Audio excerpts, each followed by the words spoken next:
Webinar is started, being recorded. Good to go. Oh, I forget what to do now. It's been so long. Hello, everybody. Welcome to the fall. I guess we can call this meeting to order at 7:03 p.m.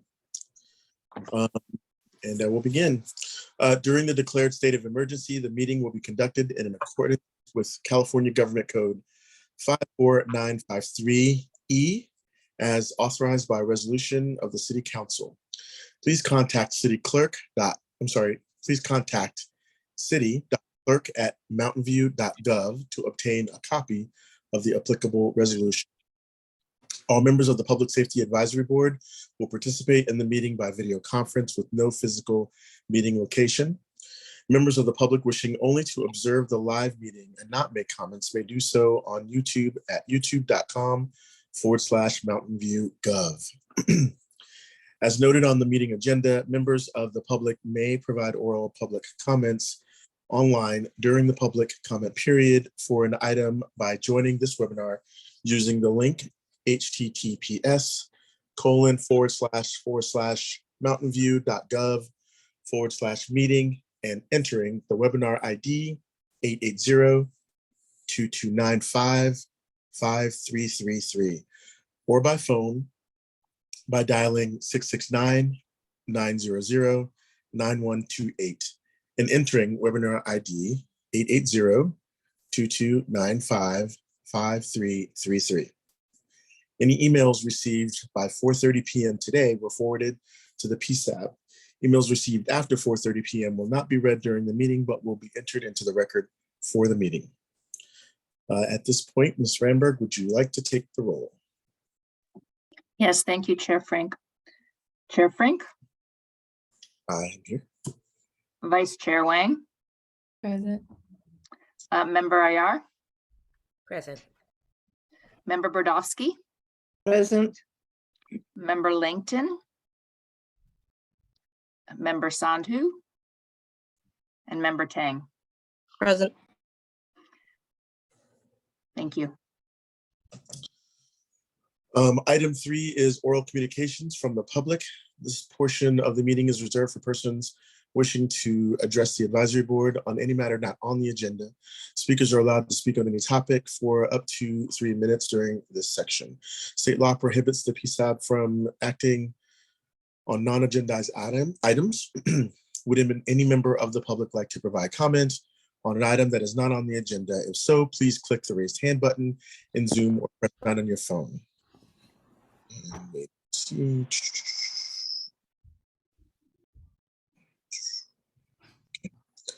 And I have 2.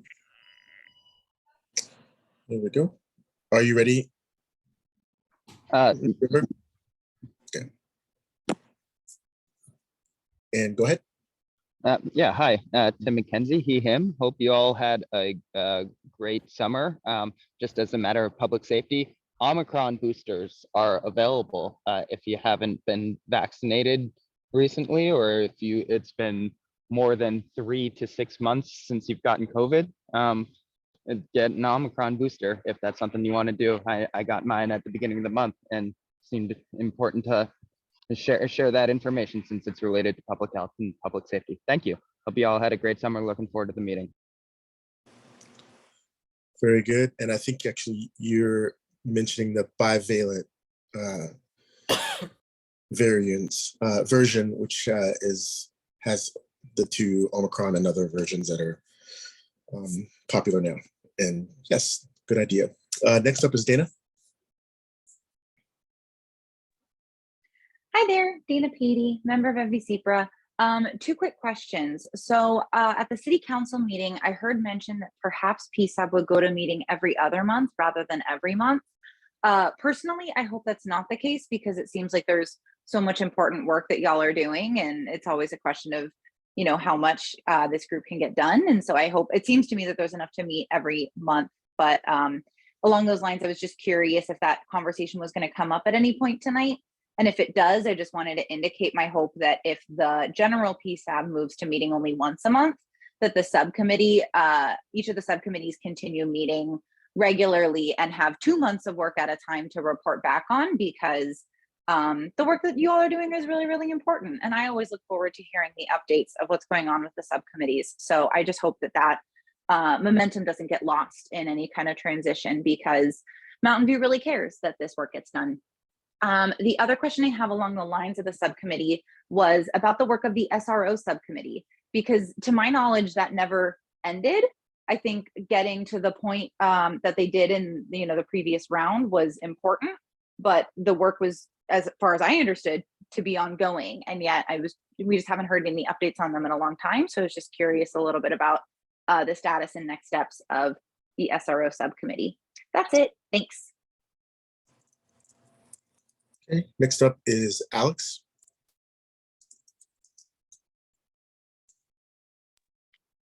I don't see Mr. Brown's hand raised.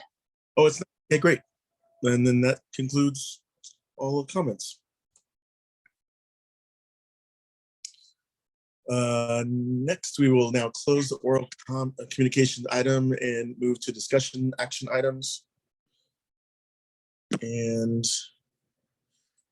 first is the meeting minutes from June 23rd, 2022. Does anyone have any comments or questions about the meeting minutes? Hearing none, would anyone like to make a motion to approve the meeting minutes?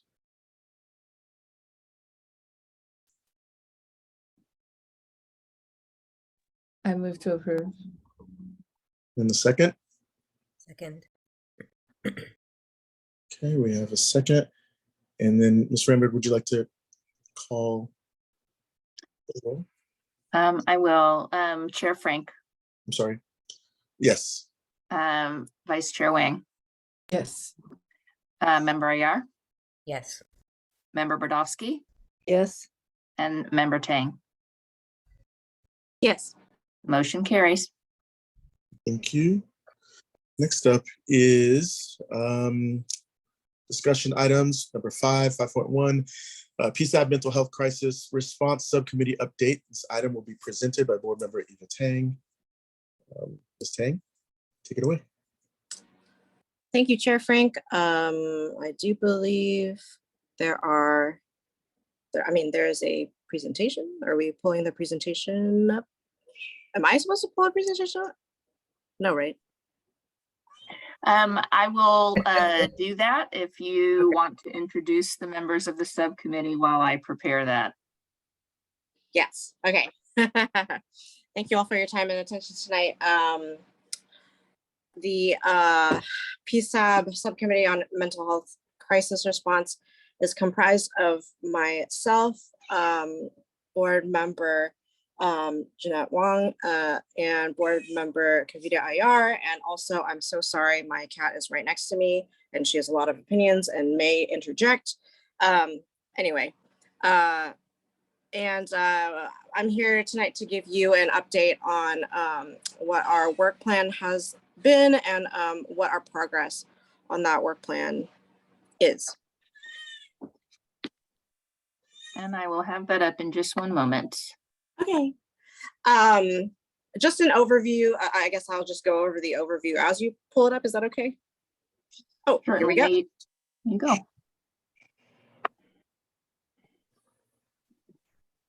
Just 1 second, please. Only one, since you asked so nice. It's hard for me to see the, there we go. I'm just kidding. Go do what you need to do. There you go. My apologies. Are we all set now? Yeah, thanks so much. All right. So tonight I'm going to give you the scope of our work, a recap of our work plan. I'll give you the status of items on those on that work plan and our next steps.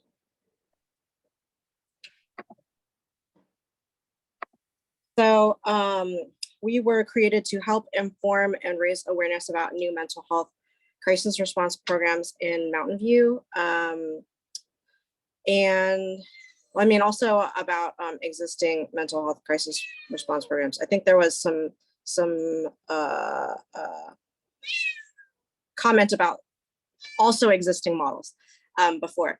I just caught that right now, I'm sorry. And our focus is going to be mental health crisis response programs that provide new or expanded alternatives to police response, including Santa Clara County Trust and NCRT in North County, which we received presentations on earlier, not earlier today, but earlier in our history of PSAB.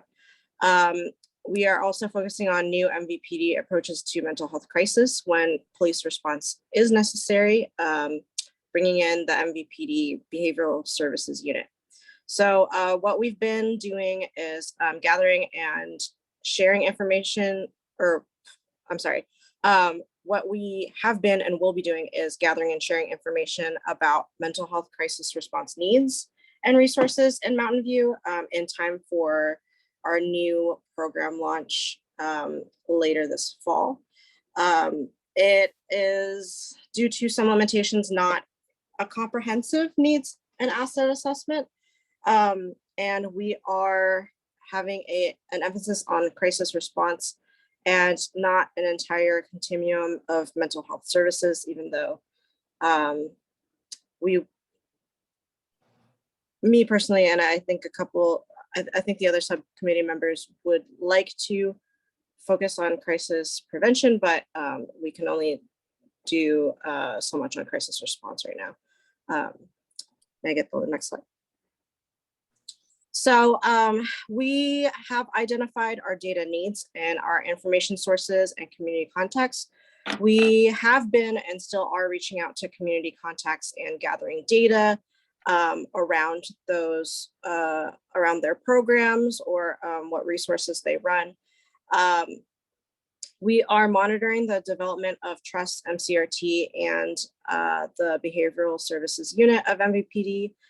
We are still compiling information to develop a community profile on Mountain View to help inform county and MVPD programs on, how they can serve Mountain View's unique needs. And we're going to partner with the county and Trust MCRT providers to share information with the community and promote awareness of the new and expanded programs, 988 included. We've been providing feedback on that. And we have not quite yet we will seek, there we go, community feedback about Trust and MCRT, and we will share that with the county. Trust is not scheduled a lunch until mid-October, so we can't start that yet. And then we will bring updates and recommendations to the rest of you. Thank you. So our recent efforts, we have been continuing key contact outreach and data gathering. The city staff has been networking with Momentum for Health, which is the new trust provider. They have been in the county for a while. Human Services Manager, Harneet, who is amazing, has joined the newly created Trust Community Advisory Board. And we have been continuing staff meetings with the County Behavioral Health regarding the 988 crisis line, MCRT, and other such programs.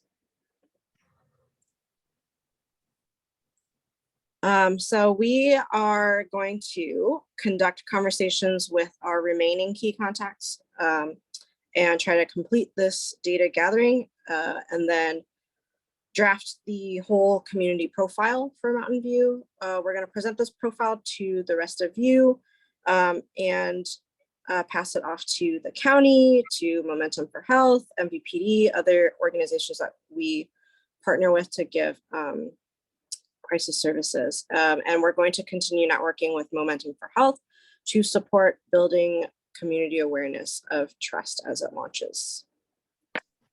And that is the presentation. Thank you for listening.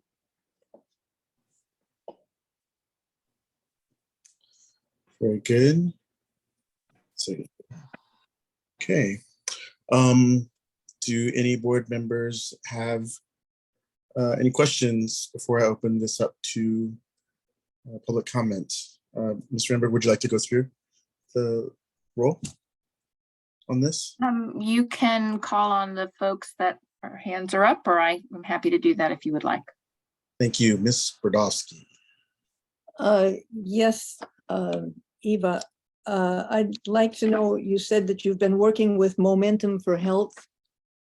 Can you tell us something about what they've been doing elsewhere or here or wherever they do it, and what you expect out of them here?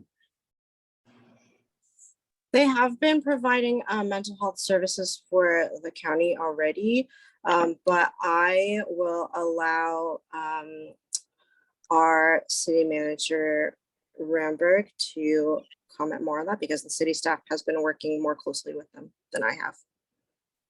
Thank you, Member Tang, and thank you for the question, Member Brodowski.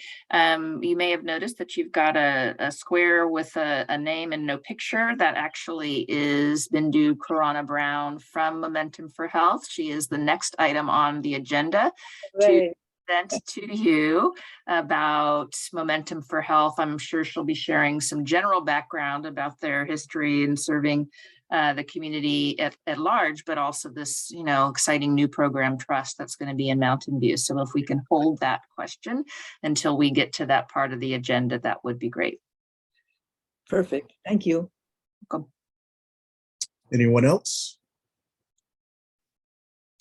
Very well, let's see if I have any public questions. And I have one from Mr. McKenzie.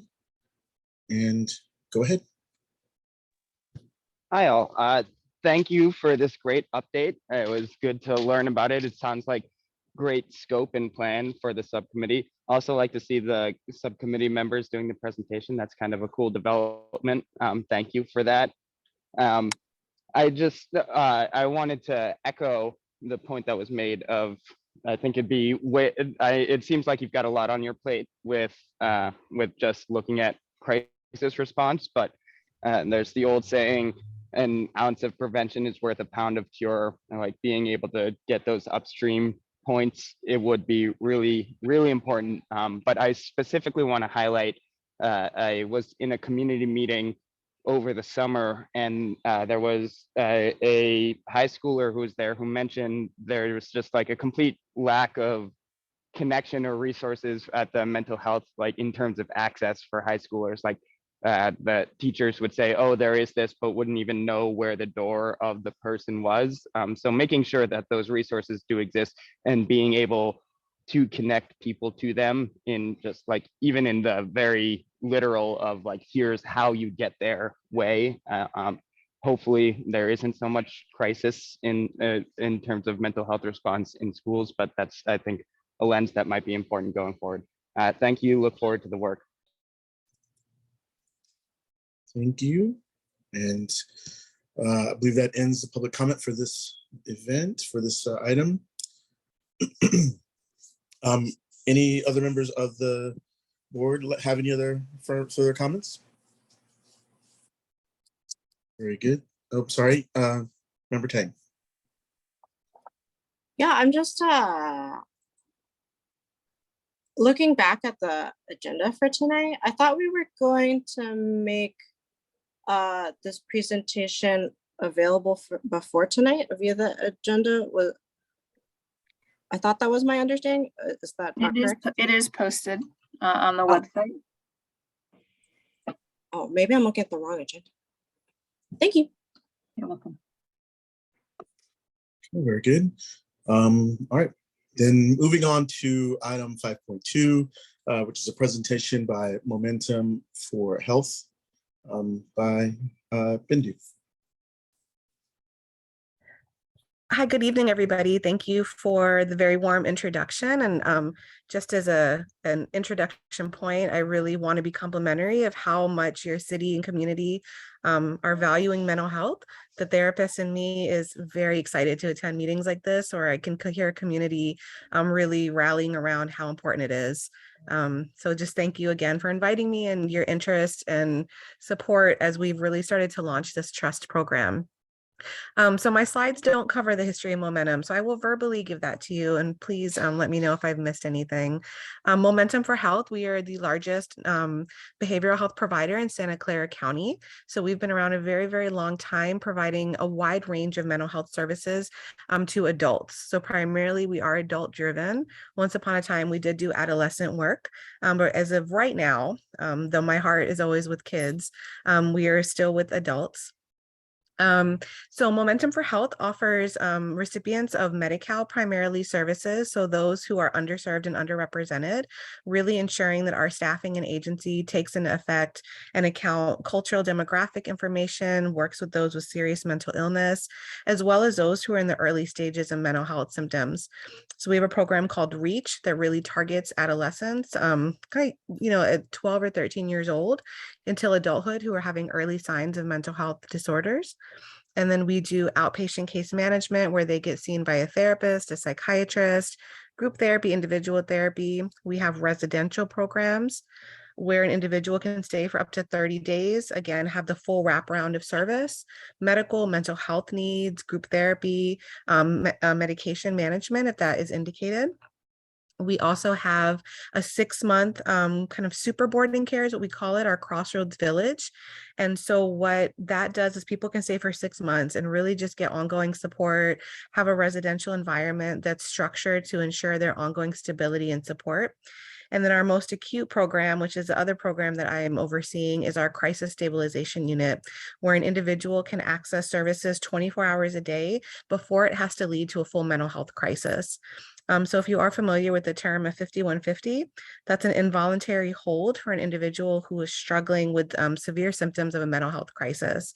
So danger to themselves, thoughts to hurt themselves, somebody else, or an inability to take care of their needs. The CSU is right below that. And so it offers a voluntary alternative where people can stay in the community, stay voluntary, but get the support to really try to work on all the things that they have really been attempting to do to really change the way they've been functioning. And that's located in East San Jose. And so we have served, we've been open about 5 years, have served almost 5,000 people, and 99% of our clients have remained in the community level of care, not needing to go on a 5150, which, if you are familiar with that process, can be extremely scary, extremely kind of debilitating. And so we have kind of a full range of services from the very beginning, first steps into mental health, all the way through my mental health symptoms are kind of taking me over. And we were very honored to have been chosen by the County of Santa Clara to help implement this trust program in North County, which encompasses you as well as Sunnyvale and Santa Clara as our priority cities. And so what the trust program we are hoping to do with that is to really flip the paradigm of mental health treatment. And I will give this caveat that I've been a licensed therapist for many years. My face beguiles how much experience I have. But I've been licensed since 2008, have worked inpatient, outpatient. And a very big barrier to accessing mental health services is an individual has to get to me. They have to get to a therapist. They have to get to an office. They have to follow up with appointments. What Trust is really trying to do is change that paradigm, actually go in person where they going to go out and meet the person where they are and meet their needs. You're breaking up. So I do have a little bit of a power presentation to share. I'm sorry, am I back? My apologies. Am I here? Okay. Yeah. Apologies. Let me get you here on the PowerPoint just to give more information. And so TRUST is actually an acronym. It stands for the Trusted Response Urgent Support Team. And that was very important to us, that we want to be a trusted member of the community and ensure that you all feel safe when you reach out and request support. Safety is often paramount to getting help. And if you don't feel like the person on the receiving end is able to hear you, respect you, and value what you have to say, you may not seek that support again and suffer in silence, which is what we're really trying to prevent. So at a very, very high level, the county has been attempting to tackle mental health services from a mobile kind of response level. So there's essentially 3 different levels of response that can be had in the community. The psychiatric pediatric emergency response team is the highest level where an individual will have a police and a licensed clinician response simultaneously that is generated through a 911 call. So I'm really worried about my child. They are, cutting themselves. I think they're overdosing, things of that nature. Then they're having a mobile crisis response team, which is activated through the county call center. It's going to shift over to 988, where they have, again, clinicians and police officers come out, evaluate if somebody needs to be on a hold. And then trust is really for all those other calls that aren't necessarily a high level crisis, but you're just worried about somebody. Your mom has been in the room isolating and depressed, and you don't know what's wrong with them. You're working at Starbucks and there's somebody outside who's talking to themselves. They're not committing a crime. They're not hurting anybody, but there's something going on that it looks like they could need support. And so you could call us and we can try to come out and check in with them, see if they want to have resources for a shelter. Do they want to go to a mobile shower? Do they want to get any other kind of support services? And so when you think about how can trust be utilized, it's that person that you're worried about that, again, isn't hurting anybody, but maybe it looks like they could be in distress. I often think of like a librarian who sees somebody who's sitting in the back crying often, and they're like, I wish I could do something to help. And so really what we're trying to do is we're trying to be in the forefront of it. And so the team is actually going to be in a van that's going to be in the community, and it's going to be in the community. You're not going to call us and we're going to come out from an office. We are going to be in a community the entirety. We actually were present at the fair that was held this past Saturday. Our assistant manager and one of the members of our team was able to join that event. Hopefully maybe met some of you there. I hear it was really well attended. So great job with that. And so what we're going to do here is we're going to be really helping somebody who just needs support, de-escalate. And the hope is that we don't need to get law enforcement involved. And so really trying to remove the immediate response that, like, I don't know what to do. I'm going to call 911 or go to the emergency room, and really, again, shift that and say, I'm going to call this number and say, I need help, or I need help for my loved one, or I need help for my individual I'm working with. And we don't have to worry about the fear that sometimes can accompany law enforcement just because we've had experiences that maybe haven't gone as we've wanted. So I won't spend a lot of time here, but this has been going on and the planning for this for well over 2 years. So the county finally executed the contract as of July 1st. So that's when we were able to just really start hiring, start moving, and really developing the structure of the program. So how you would access trust, you would call 988, which if you're not familiar yet with 988, it sounds like maybe you are from the report right before me. It's supposed to be a one-stop portal that's really nationwide design. So we all call 911 for medical emergencies. You call 911 for a mental health emergency. It's supposed to be available 24 hours a day, 7 days a week, and it serves the whole county. And so the trust team is going to be in 3 unique regions of the county. Momentum for Health is overseeing the program in North County, so really serving this community.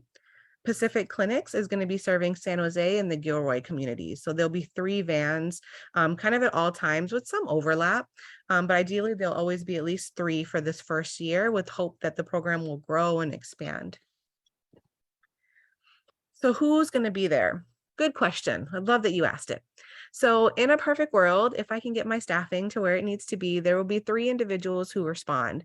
One will be called a first aid responder, who is somebody with an EMT license, and they will just be triaging any medical concerns. So if they come in and a person has a cut or something that provides basic first aid or basic life support, they can assist with that. And if somebody has something like a wound that looks like it needs much more attention, they can mobilize an ambulance and get that individual served medically. Then there'll be a crisis intervention specialist or a rehab counselor. That would be somebody with knowledge of mental health who can really talk to the individual, think about resources. So it won't be a clinician per se, because sometimes it's hard to talk to clinicians. Sometimes we talk too much professional talk and we forget how to connect with people. I'm honest enough with myself to know that. So we actually are going to have people who are knowledgeable in mental health who can come in and say, hey, there's this, and then they can also help support the person calling. So again, if you're calling for an adult child, a partner, a grandparent, an aunt, whomever it is, we can talk to that individual and talk to you as a support person, because we really don't want to lose the families and the support network. That could be the neighbor, that could be, you know, all of these various pieces. And then a peer outreach specialist, which is somebody in their own journey of recovery. So maybe they've been a mental health consumer, they've had services, they've been on 5150s, and they've struggled with their own substance use, or they're a family member. So they've really kind of watched some of the trauma and challenges that their loved one has endured and want to be able to be there to support.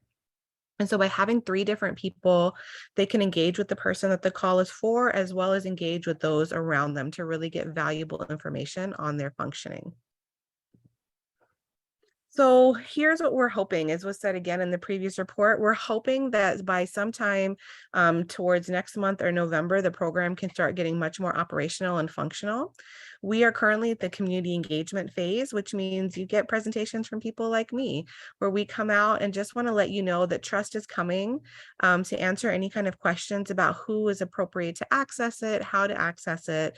And then once we get the phone system all structured, we get the staffing in place, then we can be available to start responding to calls, ideally 7 days a week, with, you know, several weeks after that, 24 hours a day. If you've ever got to work in a 24-hour program, it can be so much fun to staff. So we're hoping that we'll get the staffing in place soon, you know, but you need to find the right people who are like, yeah, I would love to work from 10 p.m. to 8 a.m. That sounds like the golden hour. So really finding the right people who can understand the message of what Trust can be, should be, and will aim to be for the community, and to really support all of you in Mountain View. I'll send these slides over. My apologies, I did not get them timely, so that way you have my contact information.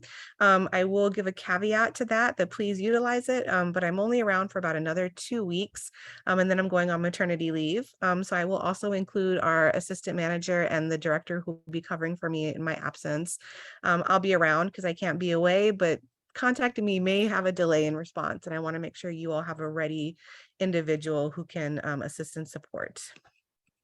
So I'll stop the presentation there. And then I don't want to step on protocol, so I'm not sure. I will just pause it there and then take my directives from you all.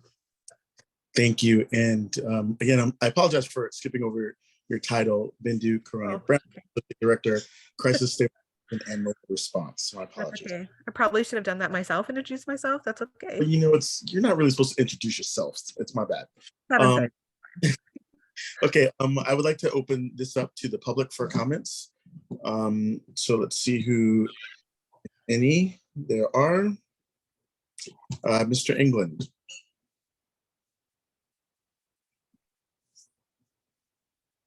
Thank you, Chair. Do you want to introduce me or shall I introduce myself? You're on your own, my friend. Oh my goodness. Okay. Bruce England, Wisman Station Drive. Thanks for the presentation. I was just sharing information about the 988 number with a friend of mine who is both an attorney, a practicing attorney, and a vehicle resident. How's that for a combination? And he was very interested in the program and in Trust. So I went online to try to find information for him that I could print out and take to him at the safe parking lot. And I could not find it. So I did find a news release for the 988 program, which was partially useful, but what I really wanted was some kind of a flow chart view. Now I was able to find it, but not directly through the county website. I had to use trusted Google to get to it. So maybe I just wasn't looking in the right place, but I just started at the county website homepage and drilled down from there using their search feature and couldn't find it. So maybe making that a little more visible for people who are looking. That's a great idea. And thank you so much for already being such a great advocate and voice for the program. My suspicion is it hasn't fully rolled out because the date hasn't been set. And so I'm assuming the county doesn't want to have these cascade of calls and then we can't respond. But I will give that feedback back to make sure that information on Trust is much more accessible. Thank you for sharing that. Okay. And thank you for the extra information. Absolutely. Thank you, Bruce. Are there any other members of the public who would like to make a comment or ask a question? You may do so by raising your hand in Zoom or pressing 9 on your phone. Seeing none, I will now go to members of the board. Are there any members of the board who have questions or comments? Member Ayar, I'm sorry. You're muted still. I was gonna say, I can go with Miss Kavita if you prefer that. So gonna say I know. that. So I- sorry. That's okay. Thank you for being here, Bindu. We appreciate all the information. I was curious, how many vehicles will be deployed in North County? And when you say you're in the community, how are you deciding what are the priority areas in the community where the vehicles might be driving around or maybe more visible? I love a meeting that is this well organized this time of night. So there is one van at a time, which makes me very, very sad. But right now it's going to just be one van until it's kind of a proof of concept model. I think we need to demonstrate that the need is there. We had talked to a colleague with a similar program in Denver, and that first year they really proved that we had so many calls. And unfortunately, like we have to show that because of the lack of additional vehicles, it extended wait time, and that's not okay. And that was how we got the funding. So it's kind of that game a little bit, unfortunately, but there's one van. In terms of determining priority, I think we're trying to figure that out. So right now the team has been going out. We met with like the tiny homes in Mountain View. They've gone out to they're meeting with Officer McPherson with Mountain View Police Department to really kind of learn kind of where some of the areas are of greatest need.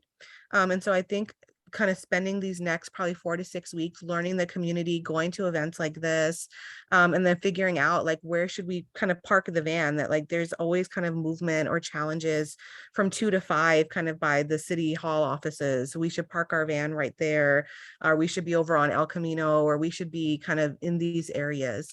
So I think that's a lot of what we're doing right now, is trying to determine the community needs by just kind of being present and engaging, and we'll be very open to the feedback. So if you have ideas, we would love to hear it, as we're really trying to learn the community more effectively. If the van is parked somewhere, Mhm. is it like a taco truck model? Could people come in and ask questions? Absolutely. Yeah. And the county, like right now, I have a gray van from Momentum for Health. The county is outfitting, like I keep calling the Scooby-Doo van, which probably it doesn't set up a good memory, but it's going to have like a thing to cover if it's sunny or raining, and there's solar panels, like it's a whole production. And so that's the intent, that yeah, people can just come over and say, hey, like I saw you at this, could you help me? I have questions about this. So yeah, very much a taco truck model without the taco truck reserves. I think if I had that, that would really make us sing. I would like snacks. Are there I free know. snacks? Here's a resource on the side of guacamole. That'd be great. Thank you. Of course. I'm sorry, I didn't see who was next, so I'll just go with Ms. Brodowski, Member Brodowski. Thank you. I think this sounds like a terrific program, but I wish it were running right this minute. That's my most common feedback. So one of my questions was, what are the crises that come up? And then you can't answer that because you don't know. And I wanted to know how many patients were in the system. Do you call them patients or clients?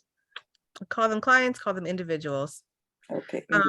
I think one of the things, to your question about like what crisis, I think if COVID taught us nothing else, is that crisis is so broad. And so I think a crisis can be like, where am I going to sleep tonight? What am I going to do? Where am I going to get food? And sometimes it can be, I lost this, or I'm just overwhelmed, or I'm anxious, or like, this will never end.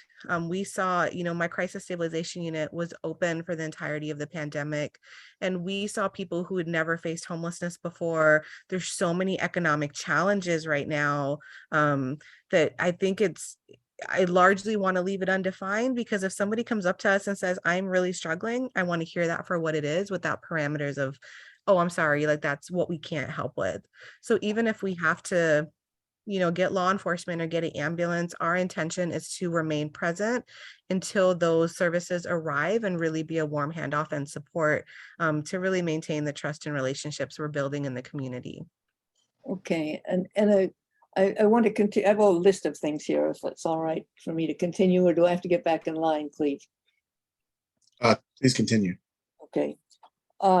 So my question is, what the number I remember, and I can tell you that every year my memory gets worse. And I remember 911, but suppose I were to call it and it really should be a mental health crisis. would I get a cop coming, or would I get you, or would, if your group, and now I have to ask in the, I guess in the subjunctive, what would you do since you are not doing yet? If you felt it was a dangerous situation, would you want to go, or would you want a cop to go with you? And excuse me, I should say police officer. Such a good question, such a multi-layered question. If my understanding, because I'm not fully involved in the 988 design, but my understanding is that there should be no wrong door to accessing services. And so if an individual calls 911 or calls 988 and explains a situation, that either entry point should allow some exploration of the situation, and then those dispatchers will determine this is actually a bit more of a mental health situation. We should kind of transfer them to 988. And conversely, if you call 988 and it's a much more of a dangerous situation, that they can then loop in 911 is my understanding and my sense of what would make the most sense. If our team arrives on site and the situation is deemed unsafe, we may call the police, just because we want to make sure that everybody, not only in front of us that we're working with, but those who might be nearby can be safe, with the assumption that we would, again, remain there and remain present. So we wouldn't be like, well, the police are here. See ya, good luck. We would really remain, because a lot of people are affected by movement around them if they were in a neighborhood. So we would want to really remain present and constant in that until it kind of is the de-escalated some. And are you running this shop? Am I running what? The shop? Are you running the shop? Would you be the one to make that kind of a decision? And well, conceptually, in a couple weeks with the baby on my shoulder, but conceptually I might help. Yeah, the assistant manager probably would take a little more of a lead. But we're trying to hire people who can do some of that decision making independently. But there will be like a check-in place so people aren't feeling alone. And if you were called and you knew that there was a knife involved, how would you feel about going alone? So we'll never be alone. There'll always be at least two people. And that's part of the model, is that at least two different people will come for that reason. You know, a weapon like a knife in and of itself wouldn't be enough, I think, to discourage our arrival. However, it will be, again, like the call taker who determines the safety level to determine will they dispatch us or police. So there is going to be a little bit of a decision-making tree before it actually gets to my field team arriving on site. You can't arrange for both of you to go, like you were to go in that, and you would be with a policeman in the background? It could, if from my understanding, if law enforcement sent out for something like that, they might come alongside the PERT team or the mobile crisis team. That might be the dynamic duo that shows up initially. And then if the crisis gets diverted or reduced, then they might ask us to then come in on the back end. Okay, and finally, what I have is a comment, and I shouldn't even make it because it's discouraging, but I remember something up from a year ago, and Mike, you would have to confirm if my memory is correct, but I understood there were a number of open spaces, open positions in the Mountain View Police Department for psychologists, and you couldn't fill the positions because people didn't want to take shift work, meaning night work. And I'm worried that you might have this problem. So I'll just leave it at that. It's a very real worry. Mike? Just for a quick point of clarification, I believe the position that was having difficulty being filled was for Palo Alto Police Department. And I think it's their PERT program for a clinician there. I think they've filled it. Also, the MCRT team was presented to us, and they do have difficulty, like I imagine, like Bindu was talking about, finding shift work clinicians to do work in the field between, was it 10 p.m. and 8 a.m. Yeah. So I've had difficulties. I don't know what their current staffing levels are, but they weren't positions in the city of Mountain View as clinicians. Okay, but we know there's difficulty with it, yeah. I really mean it when I say good luck with that. I don't mean it like, you know, off the bat. It's just absolutely. No, I hear you. And hopefully when I come back in a couple of months, I can come revisit this group again and give you so much more data and information about how great it's been going and like how wonderful it's been to partner. That's always my goal. Okay. Very good. Thank you. Member Tang. Thank you, Chair. I know you can't tell who was next, but I do believe Member Wong was before me. So I just want to pass off because she's been waiting before I was. I don't know. It's up to her. As she's vice chair, I'll get to her in a minute. Okay. Go for it. Thank you, Bindu, for your hard work. And is it bad luck to just say a preemptive congratulations? I don't know. Not at all. Okay, She's the been upcoming moving the whole arrival- presentation. You're good. Yeah, I'm not superstitious, but I'm a little stitious, as they say. It's okay. I think you mentioned a decision tree, and I think I've had comments from the public about how a decision tree would be really helpful for the public, like one that was like published. It would be really helpful for the public to see, and because I think there has been some what's the word, hesitancy around calling 988 because they're worried, you know, that cops, police officers are going to be dispatched instead of the alternative programs. So I think seeing a decision tree around trust would be really helpful. I may be confusing, I'm now moving on to my actual question. I may be confusing momentum with trust itself, but I'm wondering who can access trust? Because I think you mentioned that momentum serves people on Medi-Cal, but like, can everyone access trust? Good question. So Momentum for Health is the agency. So we are the ones, the providers running it, and Trust is the program, and we will help anybody and everybody. Absolutely. So it's a delineation of services in that way that will, I don't care what insurance you have or if you don't have it or immigration status, if you call us, we will help you. And I agree. I think that decision tree being a little bit more visible would be ideal. I hope that happens. We've asked for it also because that's part of my nonprofit energy is that's why I'm like, no, the van is going to be out there taco truck style. I like that. I think I'm going to use that. Sorry, I stole that from whoever said it. I think having the van out there to make sure, because I don't want people to get lost in call centers and just like, I think it's too many holes you can fall in. And so I want, obviously 988's the portal, but the van should be visible. Like you should know on Mondays they are on these streets because I see them there every Monday afternoon. And so we're going to be present in the community alongside that because I think there's going to be bumps in the road when Trust launches through 988 because how could it not? It's a new program, it's a new service, and we all just have to figure it out. And so it's just going to take a little bit of time, but we cannot lose people's needs in that process. And so any misstep could really impact somebody significantly for a number of years. And so we want to have multiple streams so nobody's adversely affected from an administrative hiccup, if that makes sense.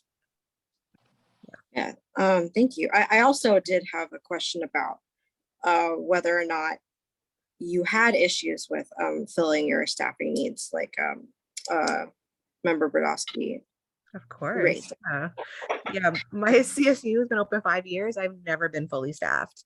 And so you get creative. And so right now the staff I have, I'm shuffling so they can cover hours. And when you get really committed staff, they're like, yeah, I'll pick up an extra shift here and I'll do these kind of things. But I think workforce is an issue across industries, and 24/7 programs are certainly not exempt, unfortunately. Yeah, definitely. Yeah, there are people leaving psychology and mental health services everywhere. What can you remind me the qualifications for like the mental health staffing? The rehab specialist. So either they have a bachelor's degree in any field and about 2 years of experience, or I can send the flyer if it's helpful. I'd be happy to send kind of our staffing because I would take any support we can get, especially people from the community want to work on the team. That'd be amazing. Or like they have an associate degree in so many years. Like there's all this like structured mental health language. I personally hire for personality. I personally hire if this person were to go in the community, would people want to talk to them? And so there's obviously those qualifications, but who you are on paper sometimes doesn't translate who you are to somebody in front of you. And when you're in crisis, when you're upset, when you're crying, you want somebody who you think will listen. So I often hire a person who I feel like maybe they're not as well versed, but man, they're kind of cool to talk to. Like, and maybe they won't make somebody scared, and that's huge. Yeah. Yeah. I was thinking about like the qualifications. I was wondering like if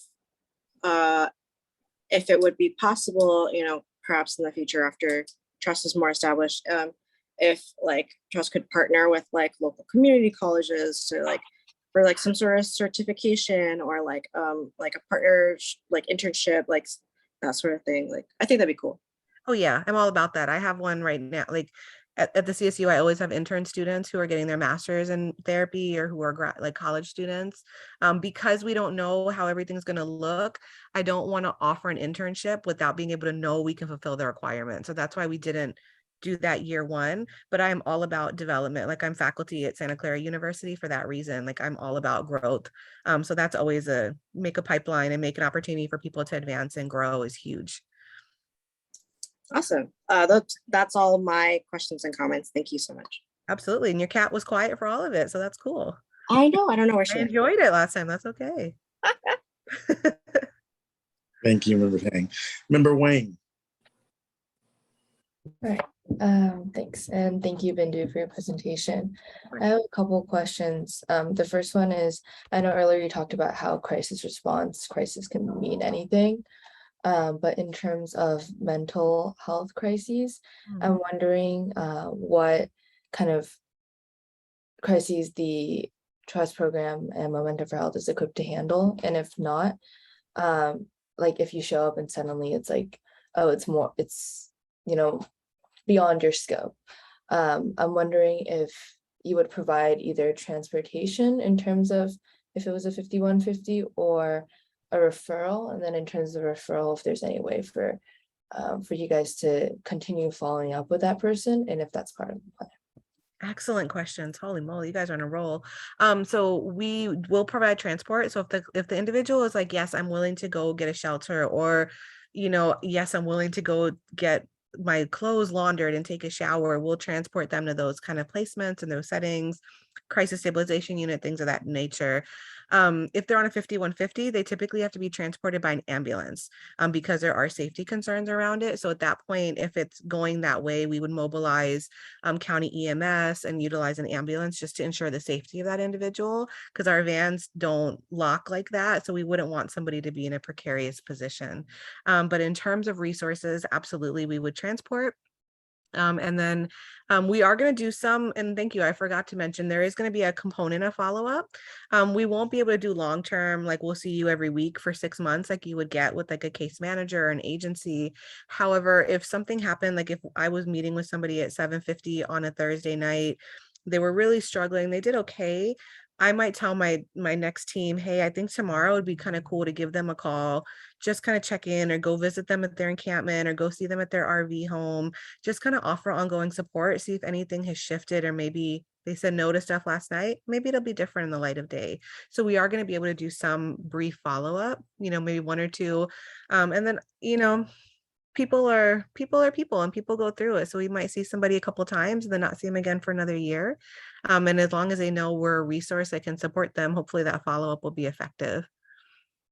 Yeah. Did that answer your question? It did, yes. And then a separate question. I know earlier you're talking about how there's 3 vans, and the Momentum for Health one is in North County, and then I think you said Pacific Clinics was in the other 2. I know that Pacific Clinics is the one that provides youth mental health crisis response. So does that mean that their response time is going to be significantly longer if there's a crisis in North County? No, they're gonna have 2 different separate teams of staffing. So they'll have the ones who will still retain their adolescent work, and then a whole different trust staff set up for their response for San Jose and Gilroy. Okay. So they're doing South and East County. All right. Yeah. Because we can't reduce that, obviously, especially when adolescents are in crisis, that has to be responded to. Great question. Thank you. Yeah. Thank you, Vice Chair Wang. And Member Ayar, again, please. Thank you, Chair. Sorry, I had a momentary dog drama. There she is again. So I don't know if this got addressed while I was momentarily away, but I was curious how language differences are being covered when you're in communities that may be from different countries and may not have a strong command of English. How will that be handled? Excellent question. Excellent. So we are hiring a very diverse workforce. I think understanding, Santa Clara County, but specifically kind of what North County has to offer. There's such a diversity in language and culture and religion. So we are hiring to a variety of languages so far. I do have Spanish speaking, Vietnamese speaking. I think I had Tagalog for a little bit. So we are looking for a variety of language. And then we can also we have a language line. So if there are any language barriers, we can call a number on our phone and be able to use Translate that way. So we're going to try to at least have the faces of the response be in line with the community we're serving, and then also have a secondary measure of like a language line to support those needs. Yeah, because I think we would lose a lot if we didn't pay attention to the cultural diversity, even to the point of, when I've been training the staff around that, somebody might call and say they need our support to come to their family home, and they may ask us to park 2 or 3 houses away. So this van's not in their driveway where all the neighbors can see, because the cultural dynamics, the stigma can really hinder access. And so really trying to take that to be an understanding of cultural awareness and not a problematic that they don't want to engage. So really just those nuances. Mm-hmm. Great question. Thanks. Yeah. And you have member Ayar to thank for the taco truck. Thank you. Maybe you missed my shout out that I have, that's coming into my presentation moving forward. I'm just, everyone who knows me knows I have an unhealthy obsession with food. It's probably better than my Scooby-Doo analogy, actually. I think that's more with the times if I did a taco truck analogy. Very good.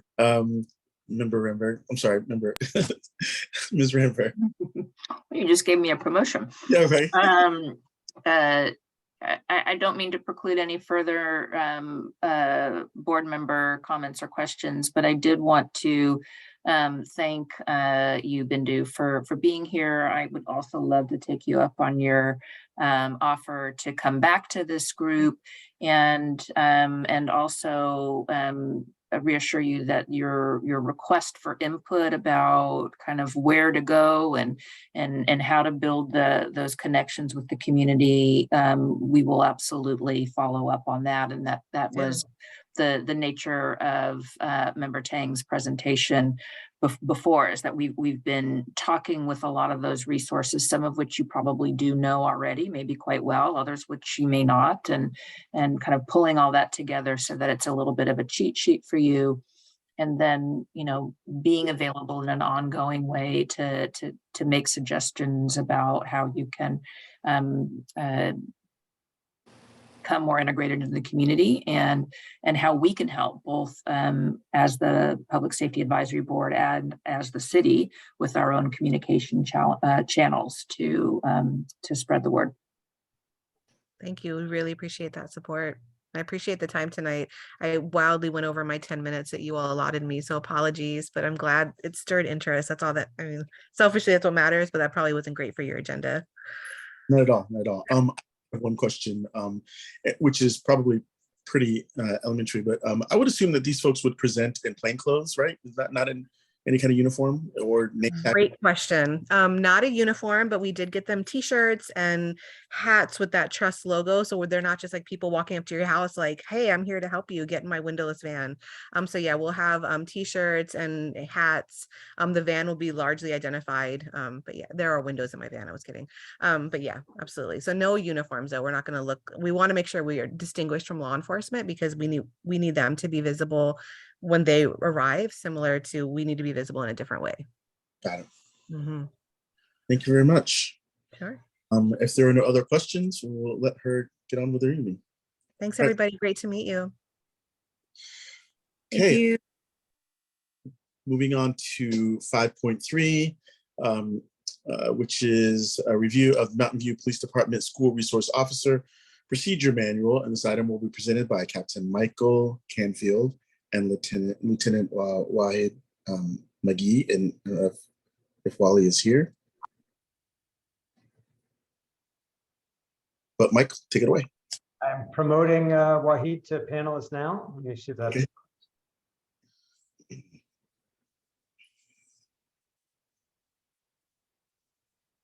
Okay, and there's Wahid. Hi, everyone. Give me one quick sec here, everyone.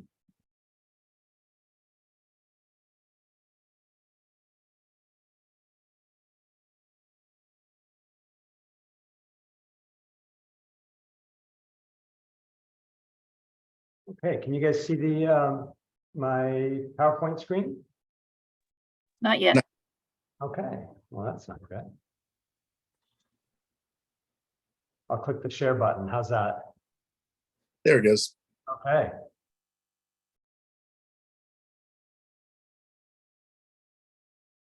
Well, thank you, everybody, and thank you for your patience just now, and welcome, Wahid. Real quick, I'm just going to give you a presentation on our operational manual, but I wanted to take a moment to just acknowledge that this is a long time coming, and I really appreciate both your patience, but also your persistence, as well as acknowledge the significant amount of work that you all have done and that the subcommittee did, as well as members of our community and staff members, specifically Lieutenant McGee and Assistant City Manager Ramberg. This was a really large lift for them, and they already have heavy workloads. So I just want to point out that this was very important, but very appreciated on my part. A little bit of housekeeping.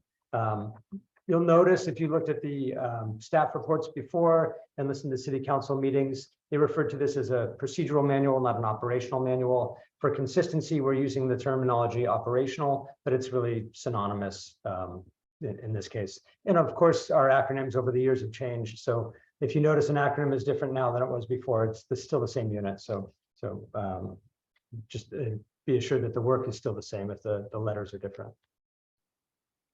And quickly, I just want to give you a little bit of background on what we'll be doing today.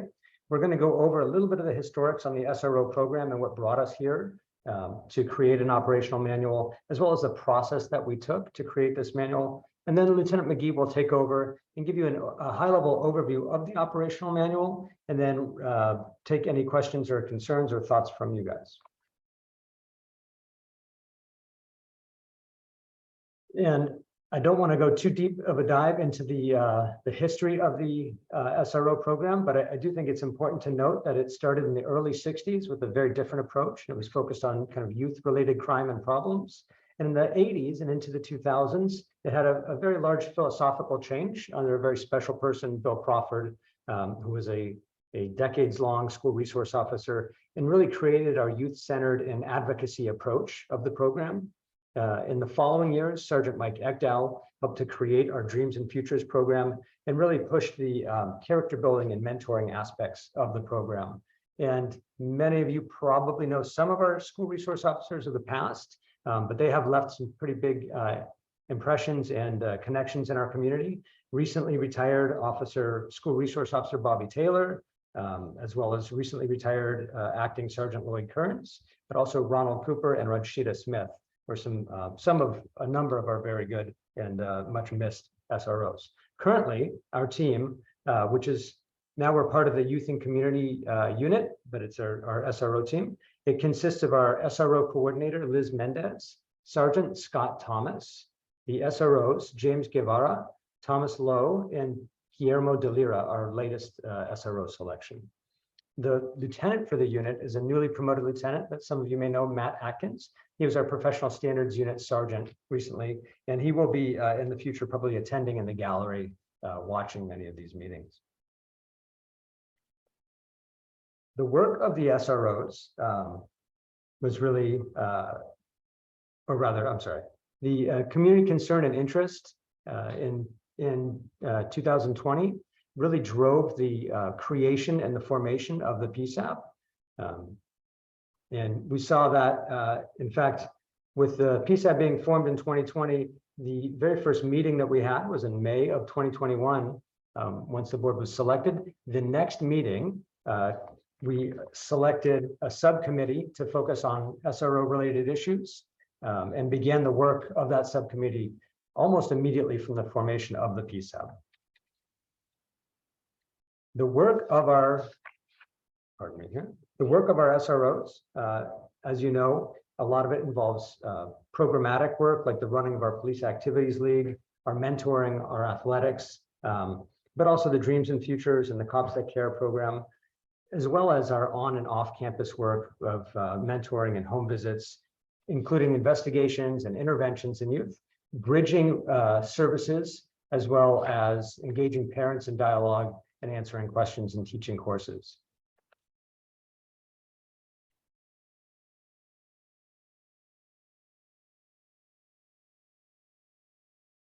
Once our subcommittee was formed, if you remember, it had Principal Management Analyst Melvin Gaines on it, members Wang, Tang, and Sandhu.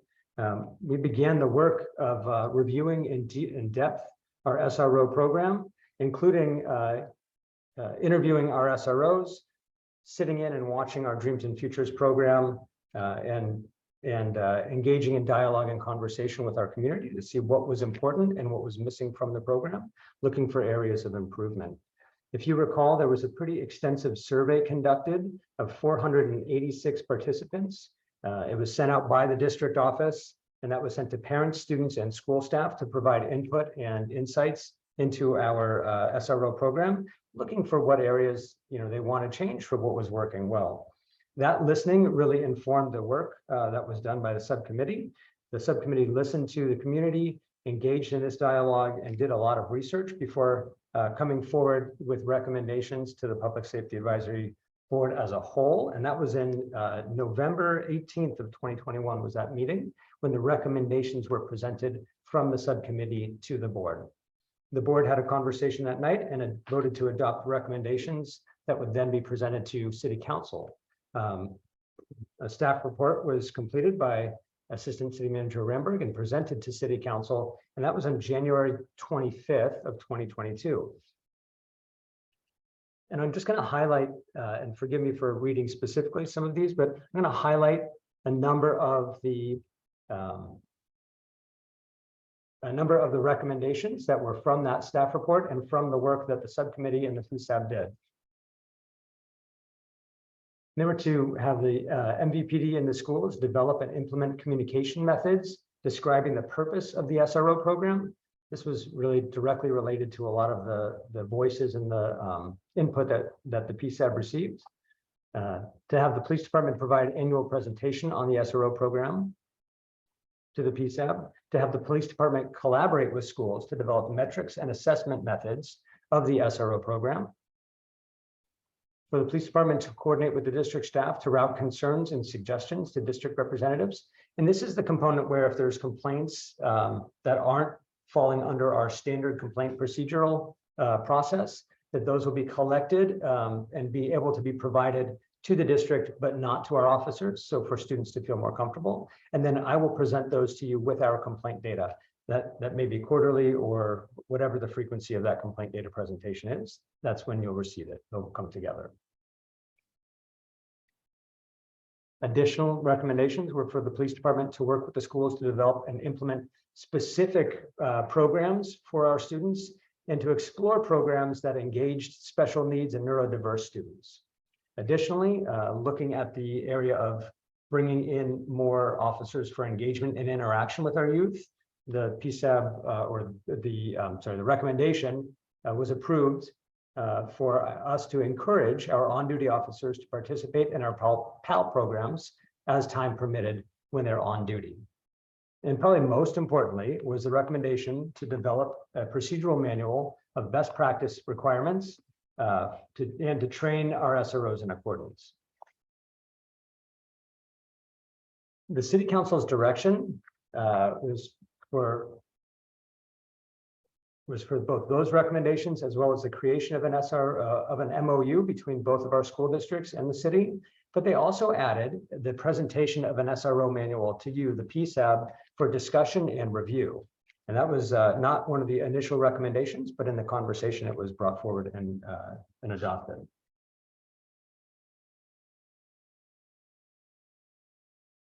So just quickly, the process for the draft and creation of the manual.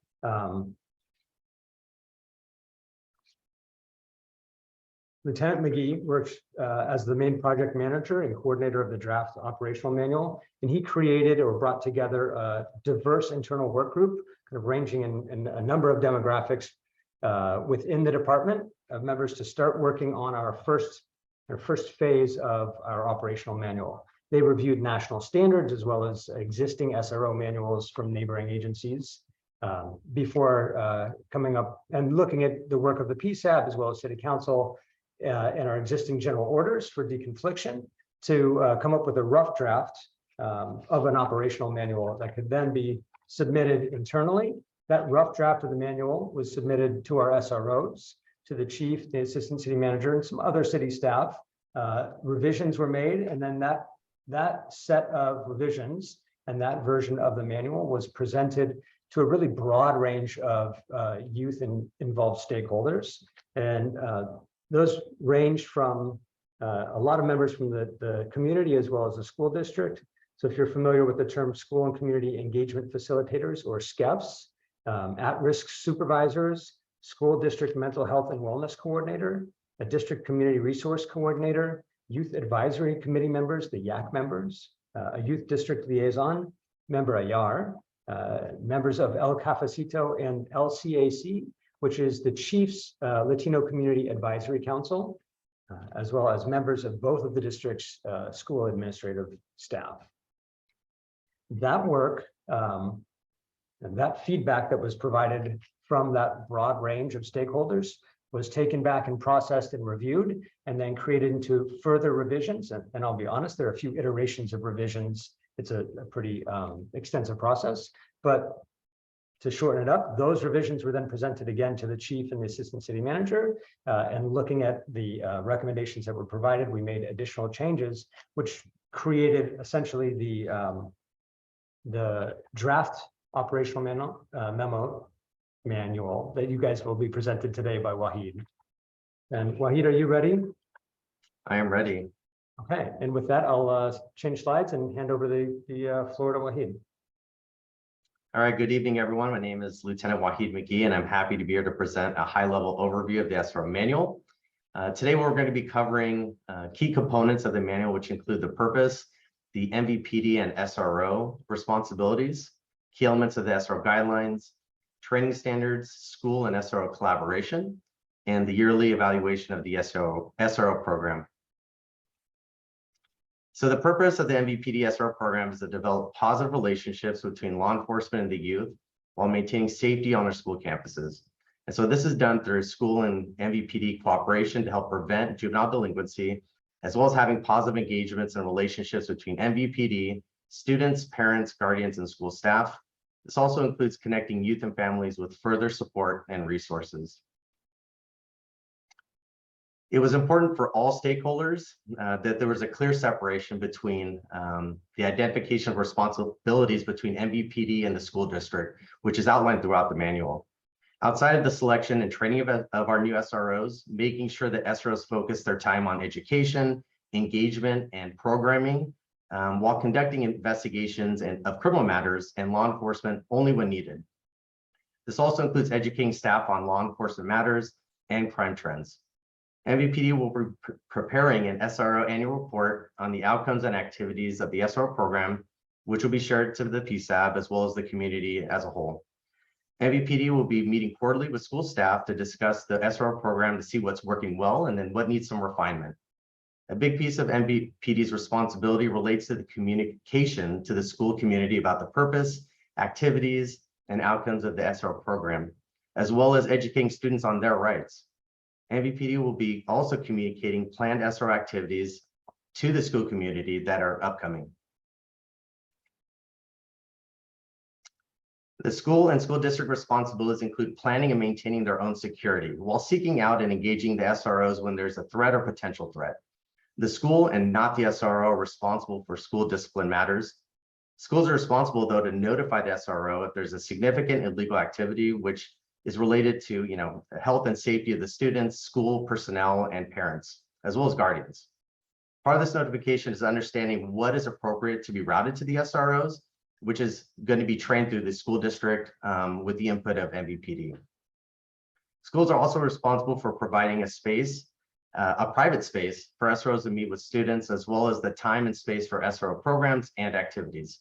What is very important to both MVPD and the school district was establishing a school district point of contact and process for students to provide input and feedback about any specific SRO or the SRO program as a whole, which can be kept anonymous as it's relayed to MVPD.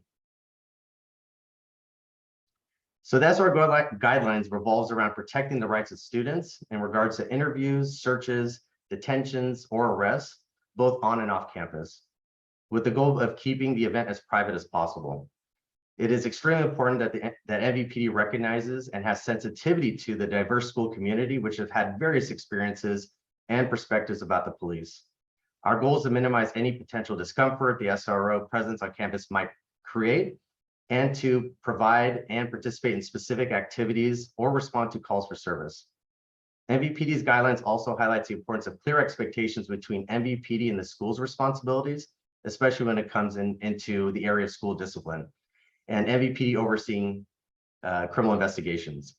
While it's MVPD's job to handle criminal matters, it is our goal to handle things at the lowest possible level based on what occurred.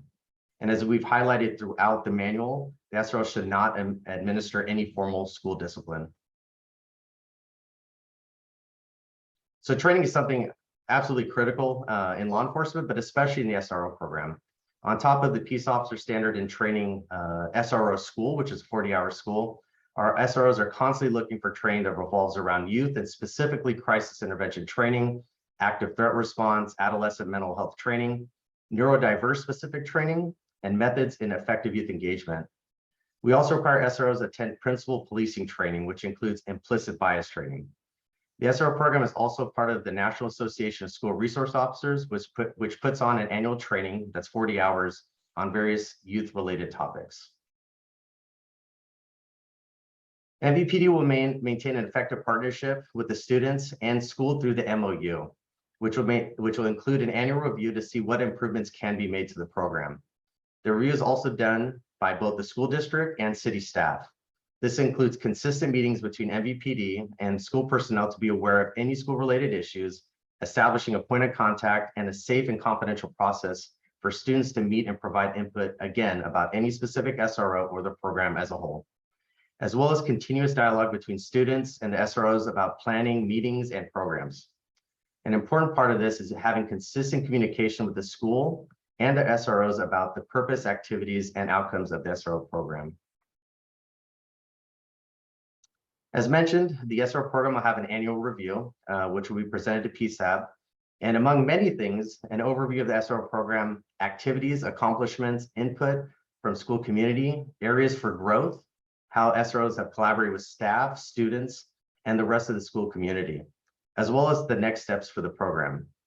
MVPD will be providing a quantitative and/or qualitative account of the following SRO program outcomes and outputs, which include, number one, the number of communications describing the purpose and activities of the SRO program. This can include emails, flyers, and presentations. Second, the number of SRO-led events and the number of participants. This includes presentations again, or police activity league programs or student clubs. Third, the number and reason for the campus visits, such as calls for service, proactive engagements, or maybe special events. And lastly, the number of students and families participating on one-on-one service sessions, the number of sessions, and examples of issues resolved. And this includes mentorship or home visits that do occur.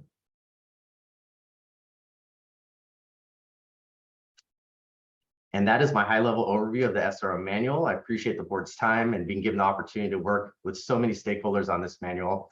Captain Canfield and I are available for any questions.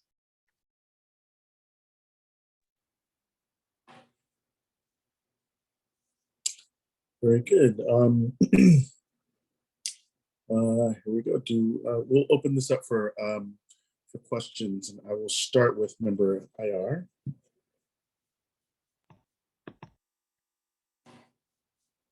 Thank you, Chair Frank. Lieutenant McGee, I just want to commend you, Captain Canfield, and the team on a very comprehensive SRO. Am I supposed to say procedure or operations? I forgot which one's the right one. Operations? Procedure. Operational guide. I had a few comments after reviewing the manual that I wanted to mention here. One of the big areas of focus that came out after all of the SRO subcommittee work last fall was the ability for students to be able to give consent if in the cases where there wasn't a specific call for service. So, SROs just are on campus to, casually, let's just put it that way. I wasn't clear because you can't be responsible for the school telling kids that you're going to be there. What plans might you have for letting the school know of the importance of this finding from the community and maybe speaking together about what can be done? Yeah, so first step, as mentioned, is giving constant updates on what programming is coming. And so that's where the messaging should start. We have relayed that request to the school. And as you mentioned, it really is up to the school to decide how they want that messaging to occur. I don't know, Mike, if you have anything to add to that, but that has been clearly relayed to them. Yeah, I think we have recommendations. We certainly like the PA announcements, but as well as publishing pre-planned and advanced planned interactions and engagement through the Oracle, the Mountain View High School newspaper, which I assume is mostly online now, but might be in paper print, as well as any type of, including us in any type of parent informational push outs that they might do via email. Okay, great. My second comment is I read about a flyer, and I think you mentioned as well about students' rights when it comes to police interaction, again, in cases where there isn't a specific call for service. Are you going to pursue the flyer model, or what are your thoughts around that? So we are working with the school district on how that's going to be rolled out. I mean, it really should be a collaborative delivery on that message. And so they are on board with having that kind of education be presented. We just haven't set up the actual delivery of how that's going to be. And so we can make a combination of flyer with school type presentations in person. And so I think that's something we definitely want to do and we are going to do. It's just that delivery and how that's going to be presented is still being developed. Okay. And then my final question is the reporting of outcomes. I saw it might be qualitative, it might be quantitative, could be anecdotal based on survey results. Will the police department be undertaking the survey process itself, or will you request sort of outside help? Surveys are a tricky business, so curious what your thoughts are at this point in time. Yeah, and that's something that we are actively working on as well with Lieutenant Atkins. We've actually had a discussion earlier about some of this data that needs to be collected. And so I think it's going to be a combination of school and city staff reaching out and trying to accumulate this data. A lot of this is going to be coming from the SROs that have those engagements, have that data, have those emails. But I do think that there's going to be a good share of information that's coming directly from the schools with that point of contact, obtaining those kind of inputs about the program or specific SROs. And so I think it's going to be a joint effort. If you're maybe thinking about an outside group, that's not something we've looked towards or really dissected anymore, but it is going to be a joint effort. Okay. Would it be appropriate to ask that we see the proposed survey before it goes into effect?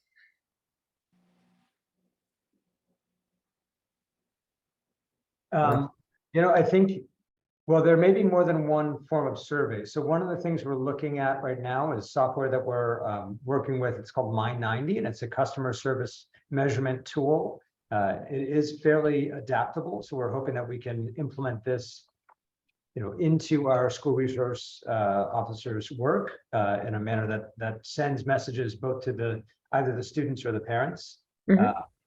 Some of that content, that might be something that we could present to you and share what we are intending on presenting, but a lot of it will also need to be moved along kind of quickly. And my personal preference would be that we would present to you what we've done and then listen to the feedback at the annual report about what different metrics or what other forms of information or areas that you'd like us to gather in the future. But my concern is that I don't want the great to be the enemy of the good. And I want to make sure that we start collecting data sooner than later, and not missing opportunities to collect this information and have something really substantive to present because we want to look into an RFP for an outside vendor and then get something presented to you guys and then have your feedback. So it's I don't want to say it's complicated, but it's not quick. It's not a quick process once we present in advance. So my preference would be to present it afterwards and then solicit feedback in both PSAB and community input on it. I do have one request. Annual makes me slightly nervous because it's hard to collect accurate anecdotal feedback on an annual basis because people forget. So what I do think would be more appropriate is to do it either on a quarterly or on a semester basis. I don't know how the high schools, middle schools, I'm not sure how they're run exactly, but an annual basis, it's very hard to get accurate anecdotal feedback. I agree. I think that the feedback presented annually, but any feedback ideally wouldn't be sought annually. It should be moderately contemporaneous, which is the model of My 90. It sends out actually text or email messages to the people that are they can complete. Okay. I agree completely. It's a very good point. Understood. Thank you. Member Tang. Thank you, Chair. And oh wait, point of clarification. You said it was time for questions, but are comments okay? Sure. Oh, okay. Just wanted to make sure.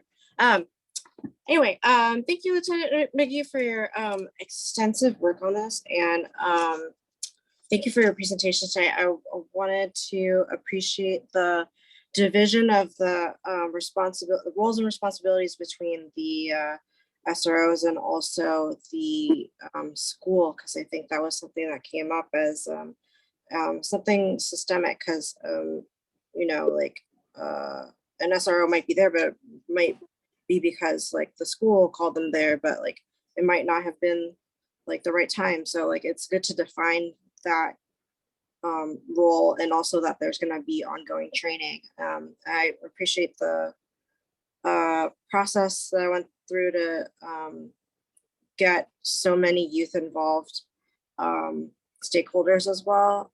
And I also appreciate the specificity of the data types, because that was a comment I had from our previous MOU. Speaking of the MOU, I would really like to see that, because the operations manual references it a few times, and so without seeing the MOU itself, like I can't really comment on some of those things. I think in terms of like the clarity on hours on campus that the SROs spend, the hours that the SROs spend on campus, and that collaboration between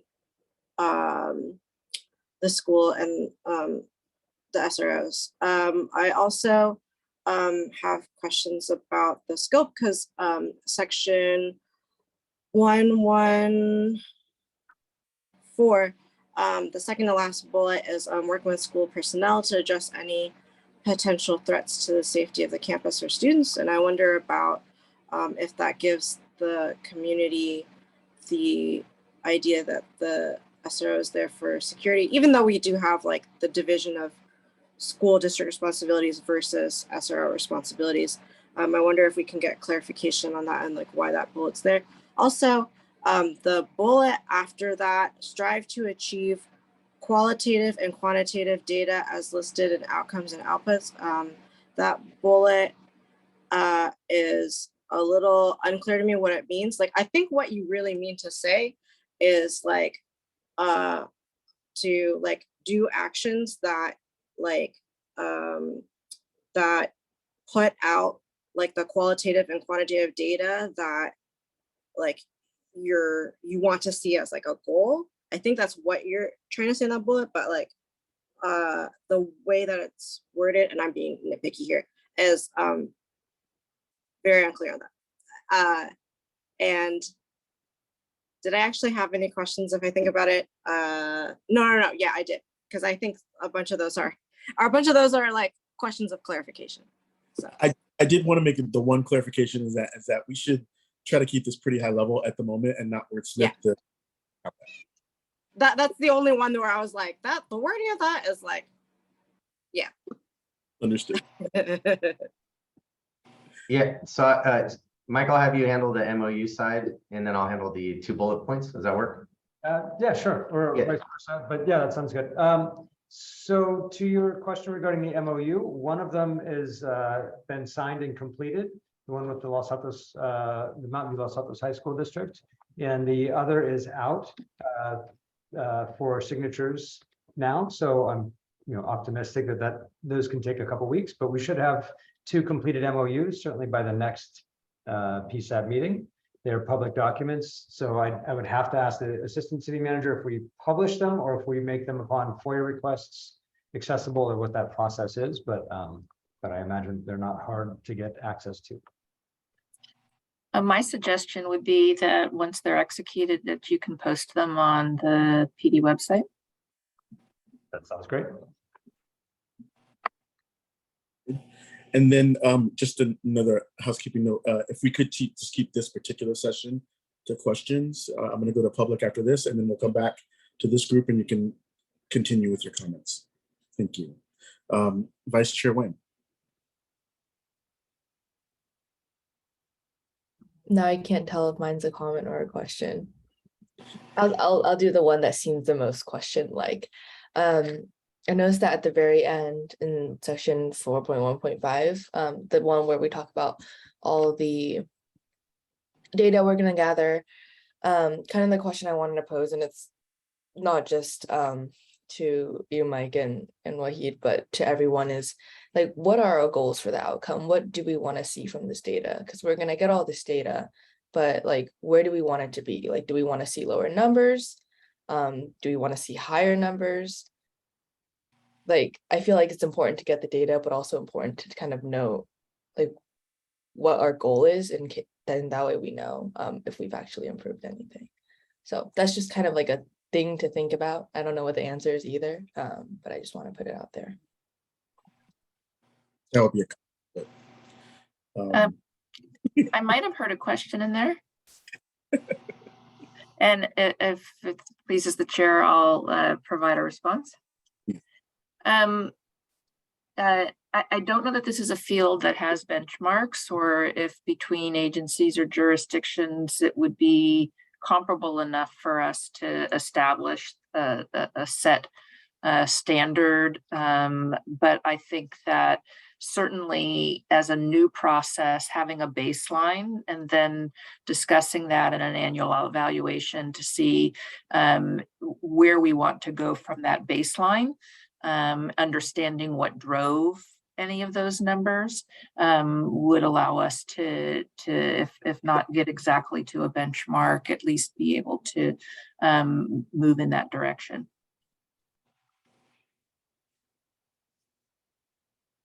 Very good.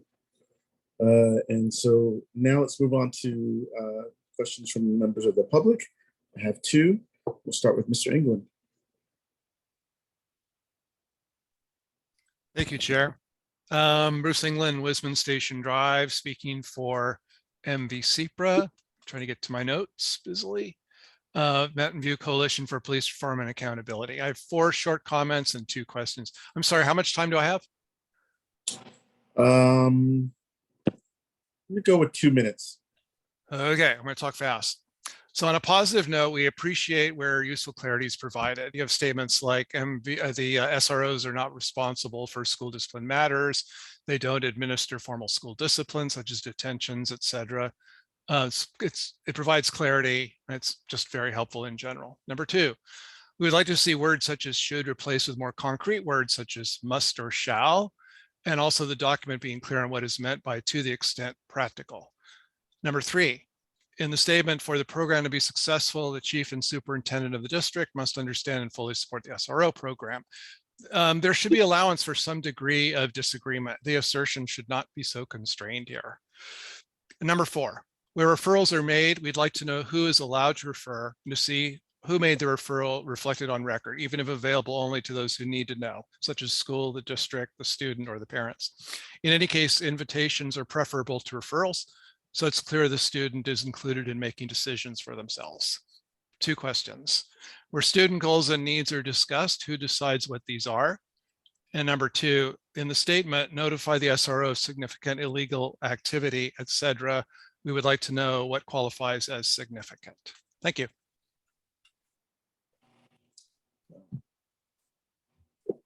Mr. McKenzie. Hey all, thanks for the thorough presentation, the in-depth report, much appreciated.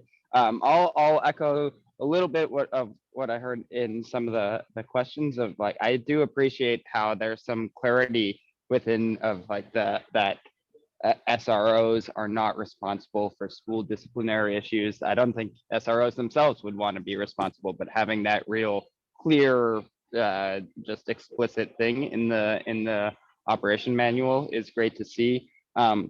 I personally was a little bit confused seeing part of the manual. It seemed like about the aspects of creating a safe environment and school safety and those things. I think it was really made very clear through the PSAB presentations through the past year and a half or 2 years since the board has been created that SROs are very explicitly not there for the worst case school shooting scenario. And some of the things in the operation manual kind of felt like it was maybe crossing over into that, and that felt like a weird crossing of wires to me, which I didn't quite I'd like to see a little bit the division of responsibilities sort of thing. I think is really important there, because some of the things did seem like it was maybe leaning towards maybe SROs being responsible for school shootings and trying to prevent them, which I think is really not the part of the program. And I'll echo some of the comments of being thoughtful about the data that is collected, the type and what it looks like and what we want to see from the data. I think it's really important to be thoughtful about that. So thanks.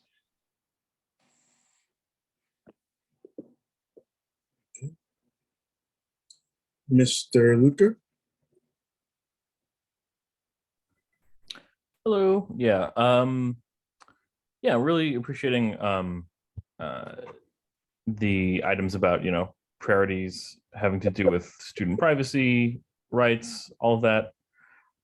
Did have a few questions about some of the items there, largely kind of about more, I guess, like specifics and maybe the hope to see that in the manual, and quite similar to some of the items that member Iyer mentioned. So I suppose I'm seconding those. There's the item about, SROs educating students about their law and their rights. Something that's come up before is like student opt-in and opt-out options. So kind of some questions there of how that might be handled. And I think, maybe it's the flyering, but how would students be informed of their rights when it comes to like the program, right? Not just the rights generally. Page 12, there's kind of this item regarding students providing feedback. There was the mention of a school district, like a non-SRO level point of contact, which is great. So I guess kind of some questions there about the specifics of how that person might be appointed or chosen. And then relatedly on page 16, there's the item about soliciting feedback anonymously. Kind of some questions there about how that feedback is actually solicited. How will the identities be protected or discarded specifically? And then there's the home visits item on page 14. And there's some answers in there that I'm not that I wasn't seeing that might be worth making explicit, such as, how is it determined when a home visit needs to happen? Who determines whether or not an SRO is present at that home visit? How is it documented? And then kind of going back to that opt-in, opt-out, is there that option for parents or even for students, right, to decide, I guess, who might come to that. So yeah, a couple of items there, just specific things that might get fleshed out. Thanks.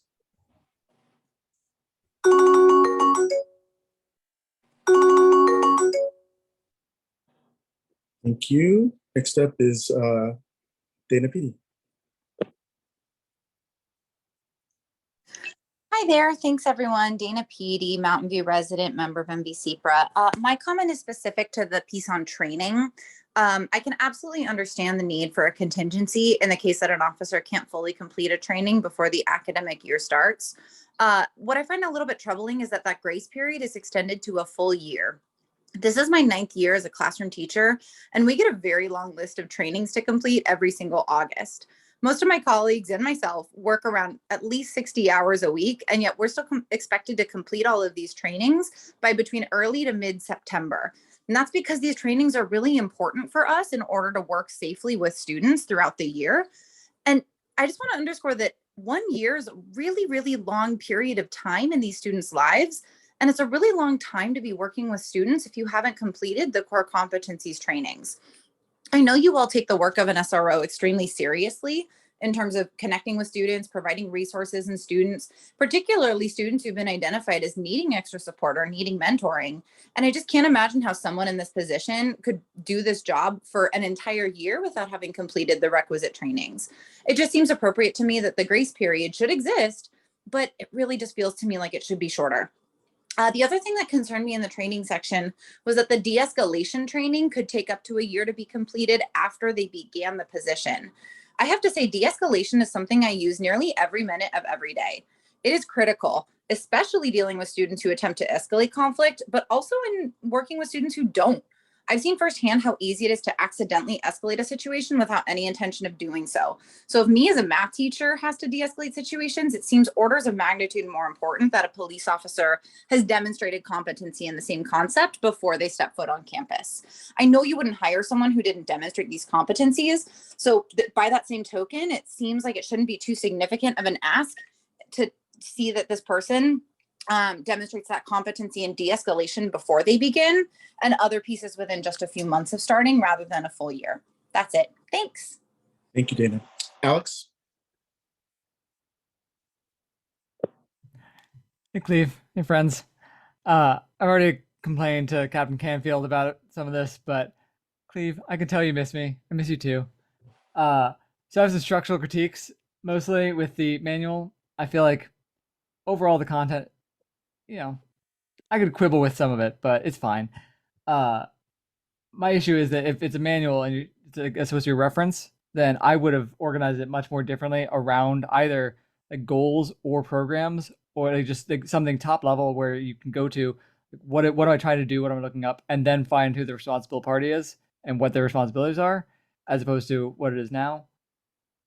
That's fine. If you involved me early in the process, I could have helped to do this. I also could have caught issues where you like drop words when it comes to, the board selection or the oral board selection of the officers, or, the difference between neurodiverse and neurodivergent. It's fine. It's okay. Next time, just bring me in. I'm here. I'm a resource. I can help. Overall, I think this isn't a legal document. It's a little like there's a lot of kind of wishy-washy language in there that is meant to be flexible. And that's kind of unfortunate because I prefer bright lines. I think that this should be something where I can look at it and clearly say this will or will not happen under these circumstances. But I get that this is a complex situation, whatever. It's cool. Hi. Good to see you again. Thank you. With that, we will go back to the board. Are there any comments from the board? I'll start with Vice Chair Wang. Cool. Certainly we'll pull it up. But yeah, I have a few comments. What is my first comment? My gosh. So in section 1, sorry, I'm so tired. In section 113, I know we talk about how one of the responsibilities of the SR is that they're gonna go to the schools and give presentations about law enforcement matters and crime trends and changes in laws. I know that this was previously on the MOU and kind of worded in a similar fashion, but then it was pretty unclear about kind of the frequency or like the importance or like who's going to be kind of attending these presentations. So the target audience with the schools. So I'm wondering if there could be some more specifics on mostly like the frequency of the presentations and just kind of clarifying that a little bit so then it's different from what we had previously. And then in addition, in 117, I'm also looking through it right now. It talks about kind of the day-to-day operations and kind of, I know this was mentioned earlier, but I was wondering if there could be more clarification on like when they're there, that they're there with a purpose. I think there's a bullet point that I can refer to that I just cannot find right now. Oh yeah, day-to-day duties. And like available to assist teachers, administrators, and students when requested. I know that there are guidelines somewhere else in the manual, but just kind of ensuring that we do that with purpose. Also for the presentations, if I was wondering if we could kind of solidify adding, having police officers talk about substance abuse and also substance exploration instead of kind of making that a concrete subject that's brought on by the school resource officers. And then in 4.1.2, I know this might be the role of the schools, but trying to clarify what ongoing communication means in terms of the schools telling the school community about what the SROs do and what programs you guys have planned. I know there's a lot of communications from the schools that just kind of go ignored. So making sure that you guys are on the pathways that are actually seen. And then my last question that I brought in earlier of trying to kind of get a good sense of where we want to be in terms of all the data that we gather. But yeah, those are my comments. Thank you guys so much for doing this. Thank you. Member Brodowski, do you have any comments? Thank you. Member IR, any comments? Thank you. Member Tang? Thanks for checking. I guess I just have one more question. This is more out of ignorance. What is a foundational school-based training course? Is that just like a basic SRO training course? I know it's a question, not a comment. I'm speaking out of turn, but No, not at all.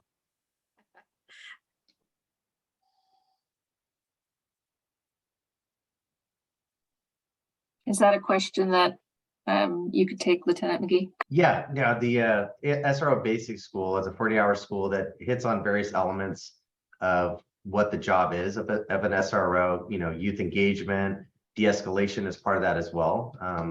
A big piece of that, an important piece is de-escalation as well, which kind of touches on a comment that was made earlier. Various aspects of educating youth, and so being a teacher, instructing on how to instruct. And so it covers as much information as possible on a 40-hour period on engagement with youth and tackling some of the challenges youth may face. Thank you very much. Member Langton, any questions, any comments? Yeah, generally speaking, I kind of appreciate all the thought that went into developing the SRO program. I think there's always room for improvement, which is what this, board is about. But I as far as the overview of kind of what was presented today, I kind of feel it's a really strong program that supports the youth of the school system in Mountain View. And I've seen other programs in other cities that really, you know, is more like a security guard that just kind of is marking time, kind of sitting in the office and not participating with the youth. So, you know, what I've seen tonight, I'm happy with. But again, there's always room for improvement. Okay. For me personally, I just want to make the comment that the SRO program, as a person who is currently a user of the system, is a resource for students and families who may not have all the resources of other families. And so this program is really important to me, and it has been for many years. And I'm currently engaged with them now for an issue that I'm having at my child's school. And so it's really important. People who need help don't often feel comfortable asking for it. And so it's good for the officers to be available for students, to know students, to be able to recognize when students may have needs that they may not be ready to ask for or willing to ask for openly. And so they can be there to help and recognize such things. So for me personally, I'm very excited about the program itself and how it's going to improve and strengthen as it continues to be used in our community. So thank you, guys. With that, we can move on to 5.4, which is the PSAB fiscal 22-23 work plan. And this item will be presented by Assistant City Manager Audrey Seymour Ramberg. And Audrey, take it away. Thank you, Chair Frank. As you will recall, that you had 2 meetings before the summer hiatus to review your first year of operations work plan, including some items that are annual and therefore would be ongoing, as well as some things that had not yet been completed and would carry forward. And then you brainstormed and put forward new suggested work plan items and went through a prioritization process. And that resulted in a work plan including 5 ongoing items, 3 continuing or carry forward items, and 3 new items. Those were transmitted to the City Council along with all the other advisory bodies' work plans and approved by the Council as submitted on the 13th of this month, and has since been posted to the website of the PSAB's webpage. And it's included as an attachment to the memo for this agenda item. And I wanted to call your attention to a couple of parts of that work plan. First, items A through E, which are the ongoing items. I wanted to point out in item E that what you had seen in your first year of operations and was a quarterly report from Captain Canfield on complaints that were lodged to the PD directly through the complaint process. And there are other ways that the PD, in consultation with the Police Contact Subcommittee and the PhD fellow, and other efforts to receive feedback that the PD undertakes, that we thought it would be helpful for you to see not just those formal complaints, but this other data, the police contact data, as well as the results of customer feedback surveying, as well as feedback on the SRO program, which we talked about in the context of the SRO manual.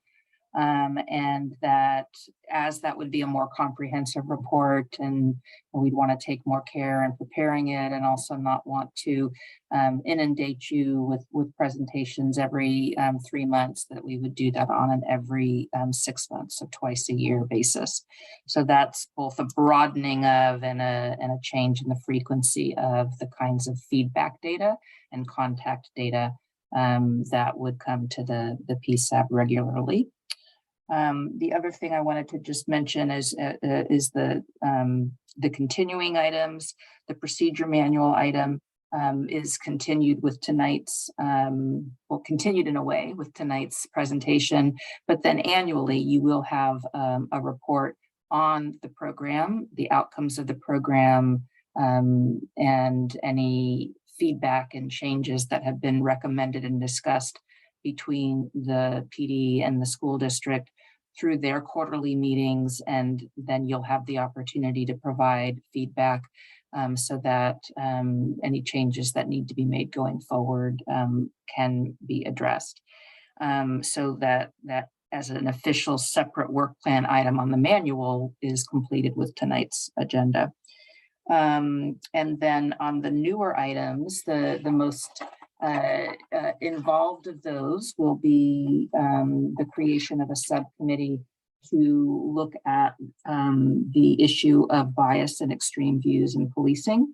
And that would include looking at the state auditor's report and any related legislation, looking at best practices in the PD, in the Mountain View PD and elsewhere, and making sure that we do have in our own police department policies and procedures in place, that we are avoiding bias and extreme policing in the future. And then there are two other items related to the recruitment and retention challenges and opportunities for the police department, and the also enforcement and support services for unstably housed folks living in vehicles. You'll notice in the work plan document that each of those items has one or more milestones that have been given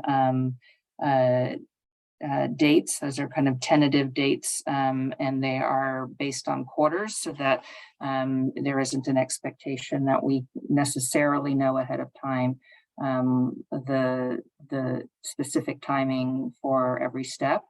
But I did want to respond to feedback received in prior meetings that it's helpful for the public for a couple of things to happen, to know with as much advance as possible when different topics are coming to the PSAB, and also for there to be packets available with as much advance as possible so that the public can review the materials and be prepared to comment on them.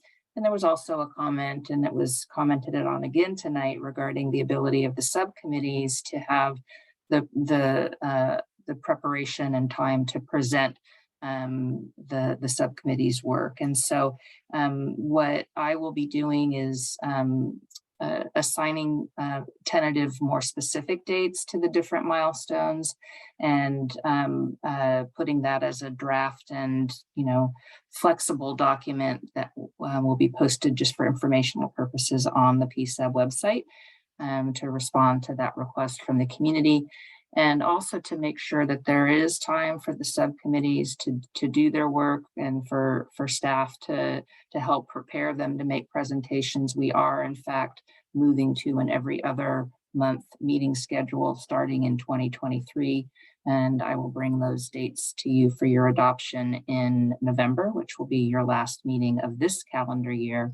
And I also did want to just respond to that prior comment that subcommittees can and are expected to meet in between the regular PSAB meetings. And in fact, that's really helpful in allowing them to complete their work.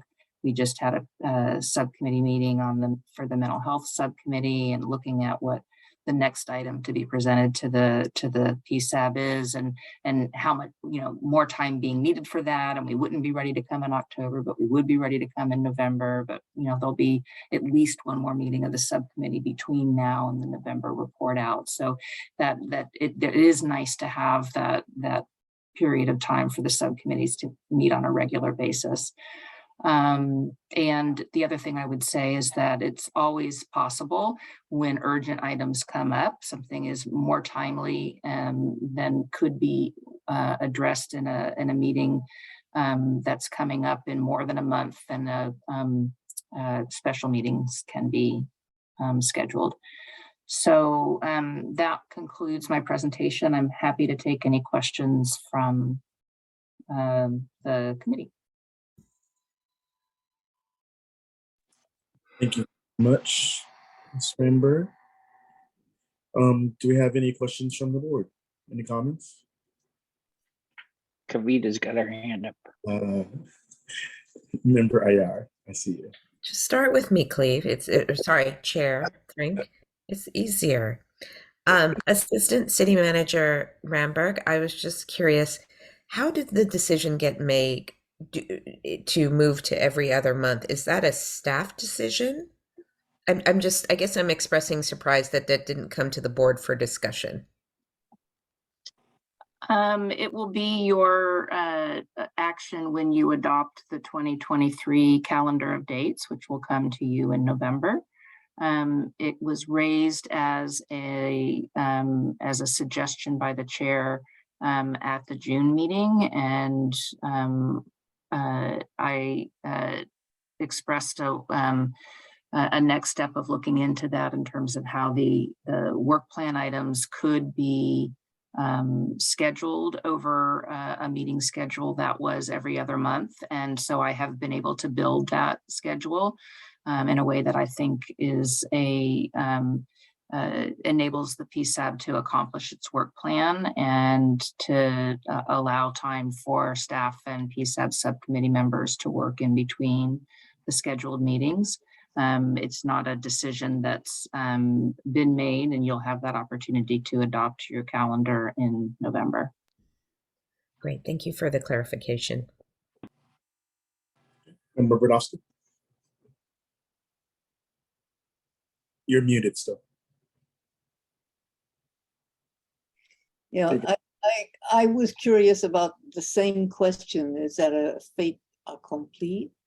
Or will we decide? And could we decide to meet every month instead of every other month in November? Or would we just approve or not approve? And if we don't approve, what would happen? I think that the considerations that I would want to put forward to you at that time of adopting that calendar are what will, what's the cadence of meetings that will allow the board to hear and act on the milestones related to its work plan, and what best meets the capacity of staff and the PSAB members and subcommittees who need to do work between meetings to prepare for those items to come to the PSAB. So it's those are the considerations and criteria that I would ask you to consider as you adopt your meeting calendar. But we do have the opportunity to reject it or not. You know, that's a good question. I don't think this is something that there's an explicit policy that determines the setting of calendars. Some things are in the charter, for example, like the city council's meeting schedule of being 2 Tuesdays of the month, and anything other than that that gets scheduled as a special meeting. There is a high degree of flexibility for advisory bodies that are not based in the charter. Traditionally, the meeting schedule and agenda are set through a collaboration between staff and the chair and vice chair of the advisory body. So in this case, it was already discussed between, does that mean between you and Cleve and Jeanette? We discussed it at one or more of the meetings of the chair and vice chair, along with the staff, which is Captain Canfield and myself. And then I've worked on it at a staff level. Okay. So that's all I need to know. Member Chang?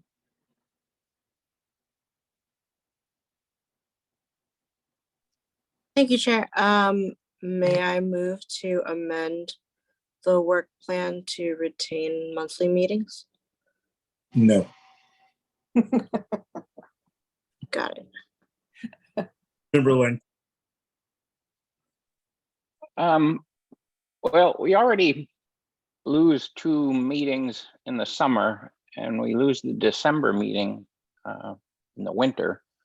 So that's down to like 9 meetings a year. And so if we schedule it right, you know, we probably really won't lose that many meetings. You know, yeah, I don't necessarily disagree with it, but I think it would be nice if we didn't lose like those 2 months during the summer, you know, that based on the scheduling that we, you know, if it was every other month, we we're able to incorporate the, you know, those summer vacations or whatever you want to call it in the December meeting. So I'm not significantly opposed to it. Ms. Ramberg. I appreciate that comment. I don't have it in front of me, but I did look at that. As I said, I've been looking at this at the staff level, that with the meetings that were not held in calendar year 2022 or between 21, 22 in your first year of operation, I believe there were 8 meetings. I'm not sure, but it would no longer be, if it moved to every other month, that there would be no summer meeting and no holiday month meeting. It would be necessary to meet probably in August, as well as necessary to meet in December. So it's spreading out rather than having bigger chunks of time at other times that meetings are foregone, instead just moving it into a regular cadence of every other month. Thank you. Member IR. Thank you. Just a point of clarification. Was Member Tang's motion to rejected because we're not voting on this until November? Correct. Okay, just I wanted to clarify why that was said. Thank you. We'll get her chance. So for me, this is helpful for me because in between the meetings, there's significant subcommittee work that needs to be done in a month's time. It's very difficult for staff to keep up with what is being worked on, and for us all as working professionals and students to get a lot of work done for one meeting. So 2 months gives us a little bit more time to get a little more meat on the results of whatever it is that we're working on. And that's why I think it's an interesting idea, and I totally support it. So we can continue to discuss it, but I think that's the general reason for the idea. Yes, Member IR. Last comment on this. I agree with that, right? I agree that subcommittees it would be good to have more time to do substantive work between meetings. I don't know that necessarily should dictate the meeting cadence. I think that should dictate the subcommittee report out cadence. I think you can still have meetings and have subcommittees report maybe with, every 2 months, right? I think that's possible. And if there's questions from the public or concerns in the meantime, the subcommittee can hear those things. I feel a little weird and I would feel disconnected, and we'll talk more about it in November, if it was every 2 months. I feel that's just, yeah. Anyway, my 2 cents. Thank you. And that would also assume that we would have things to talk about in those meetings every month. So that's. Oh, I got plenty to talk about. Well, I know you do. So with that, careful. That was meant in a good way. With that, I will bring this to the public. Are there any public comments? You may raise your hand or press 9 on the phone if you're on the phone, if you have comments. Mr. Brown. I want to see you guys more often, not less. Especially you, Joan. Yeah, thank you. Very well. And with that, any final members from the board? Any comments from the board? Very good. So we'll move on to item 6, staff comments, questions, and reports. The next item is board staff comments, questions, and committee reports. No actions will be taken on any questions raised by the PSAB at this time. Do any PSAB members have or staff have any comments or questions? Yes. Member Brodowski. Yes, I remember at the end of last year, I was making comments about the fact that I wanted to know more about the mental health business and whether or not I really wanted to respond to the public's unease about policemen responding to mental health crises. And so I was making a lot of waves about that recently. And I found the presentation today to be very interesting and very, I guess the word I'm looking for is comforting for my particular unease. And I'm glad we had it. End of comment. Member AR.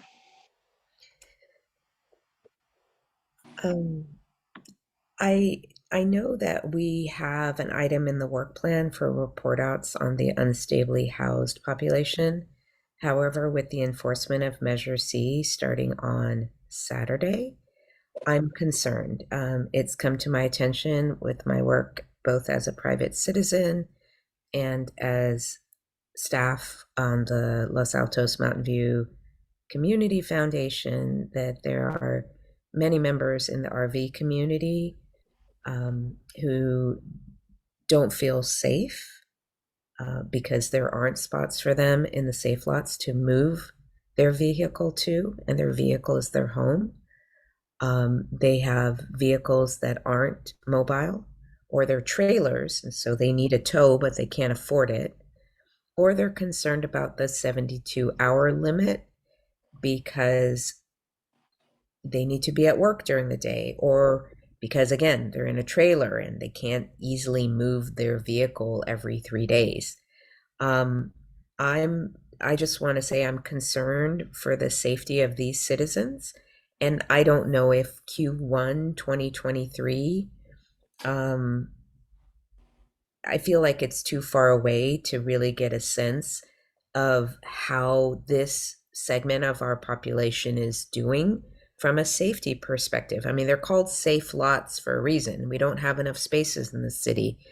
And so as the Public Safety Advisory Board, as a member here, as someone who I feel like I have compassion for folks, I'm concerned about these folks.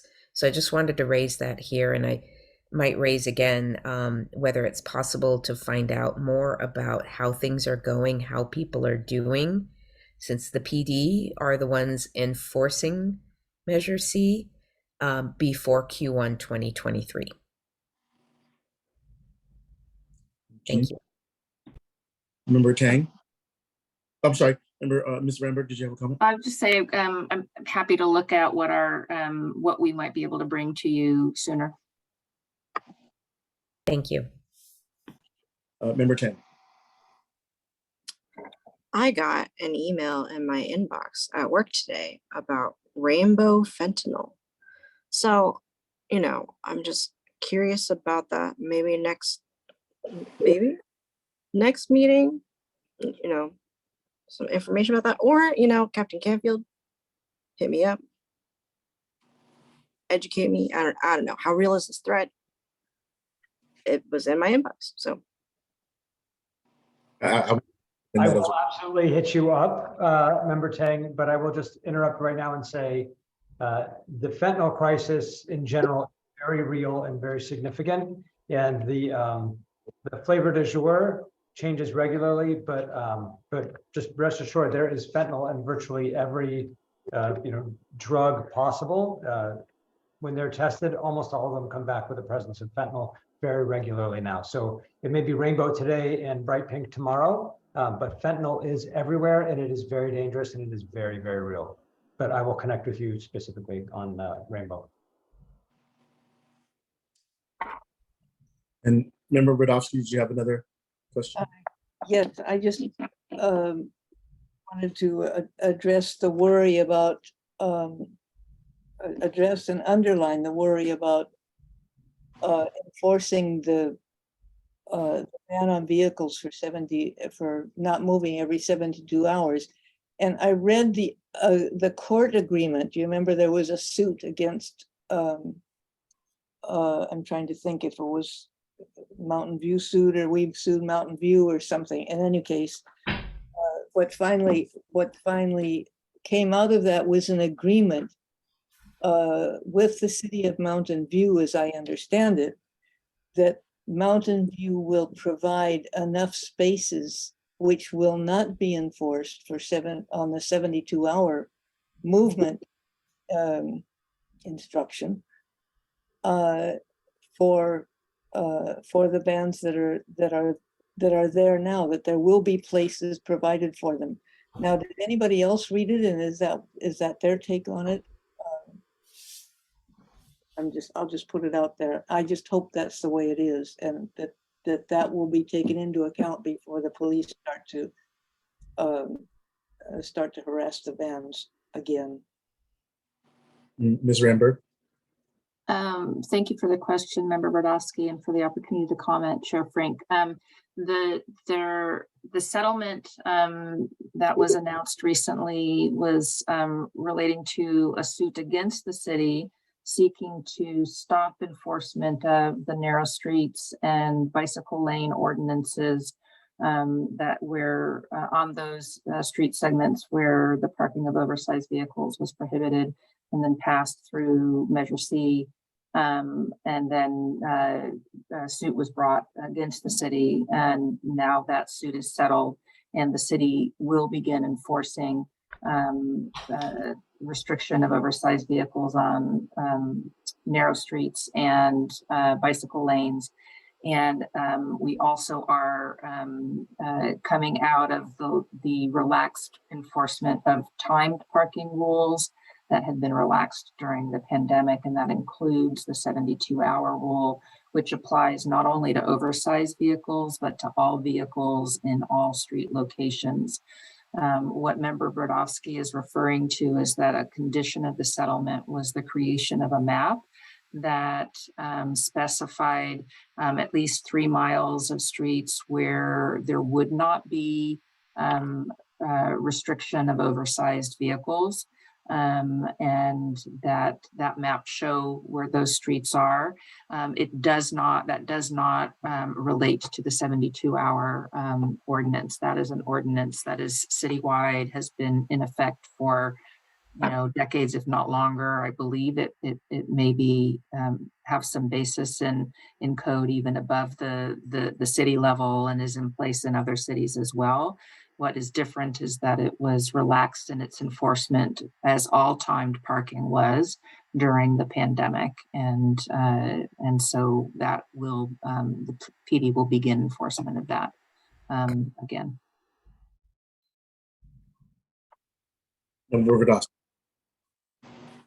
Audrey, thank God for your organized mind. Member Ayar? So Joan, that answers your question, right? That you have to move every 72 hours, right? So there are currently about just so everyone knows, 200 plus vehicles that do not have spaces in the city of Mountain View at last count. I was curious, Captain Canfield, will the PD be taking a proactive enforcement of this? In other words, will they be actively looking for vehicles that are parked longer than 72 hours or are parked in spaces that are marked, you can't park here? Or will you wait for citizens to call and complain? So I guess I'll start by saying we have been taking a proactive approach in education and engagement to try to find solutions for some of these really complex problems, both at the PD level and obviously at the city level. But having said that, there certainly will be the majority of our enforcement behavior will be driven by complaints. but it won't be exclusively. There's nothing to prohibit the people designated with doing this work from looking at where some of the larger problem areas are and beginning to conduct enforcement. It is a staggered kind of metered approach. As if you look at the settlement agreement, it's not, it is not immediate and without the ability to have recourse. And certainly we will be making referrals and providing a map of where areas are that people can move to. But we don't have a solution for every complex problem. And I understand there are some vehicles that will have difficulty, or some structures that will have difficulty moving. Vehicles on the roadway or structures on the roadway do need to be moved by the law. So they do have to have the ability to be moved, even if they don't have motors in them, if they can be towed or moved. And I'd have to review it, but I believe it's 1,000 feet is the distance that it has to go, but please don't quote me on that. That's the California Vehicle Code requires 1,000 feet, but we can have some variation. Member Langton. Yeah, I agree with Captain Canfield. It's a complex issue, and I'm happy to hear that it's more on a complaint basis. I've had people parking in front of my home for weeks at a time, and I never called or complained about them. I feel the people that are living in these trails are actually part of the system. They a lot of times work in landscaping and some of the more menial jobs that nobody else is taking. And if you force them out of the town, you might lose labor. So yeah, it's nice that they're trying to figure out some kind of a compromise that gives them a place to park or whatever. Thank you. Any other comments? I will just offer my last comment, which is I'm hopeful that the mental health mobile teams can find a way to work well with the 911 system so that they're able to be contacted when emergencies arise that don't necessarily require the use of the police department. I think it's important that we can find ways to assist people with mental health crisis with mental health professionals before we move to other staff members. So that's my hope as we close this out. And with that, I will send this to adjournment. Thank you. Good night. Thank you. Good night. Hey, everyone.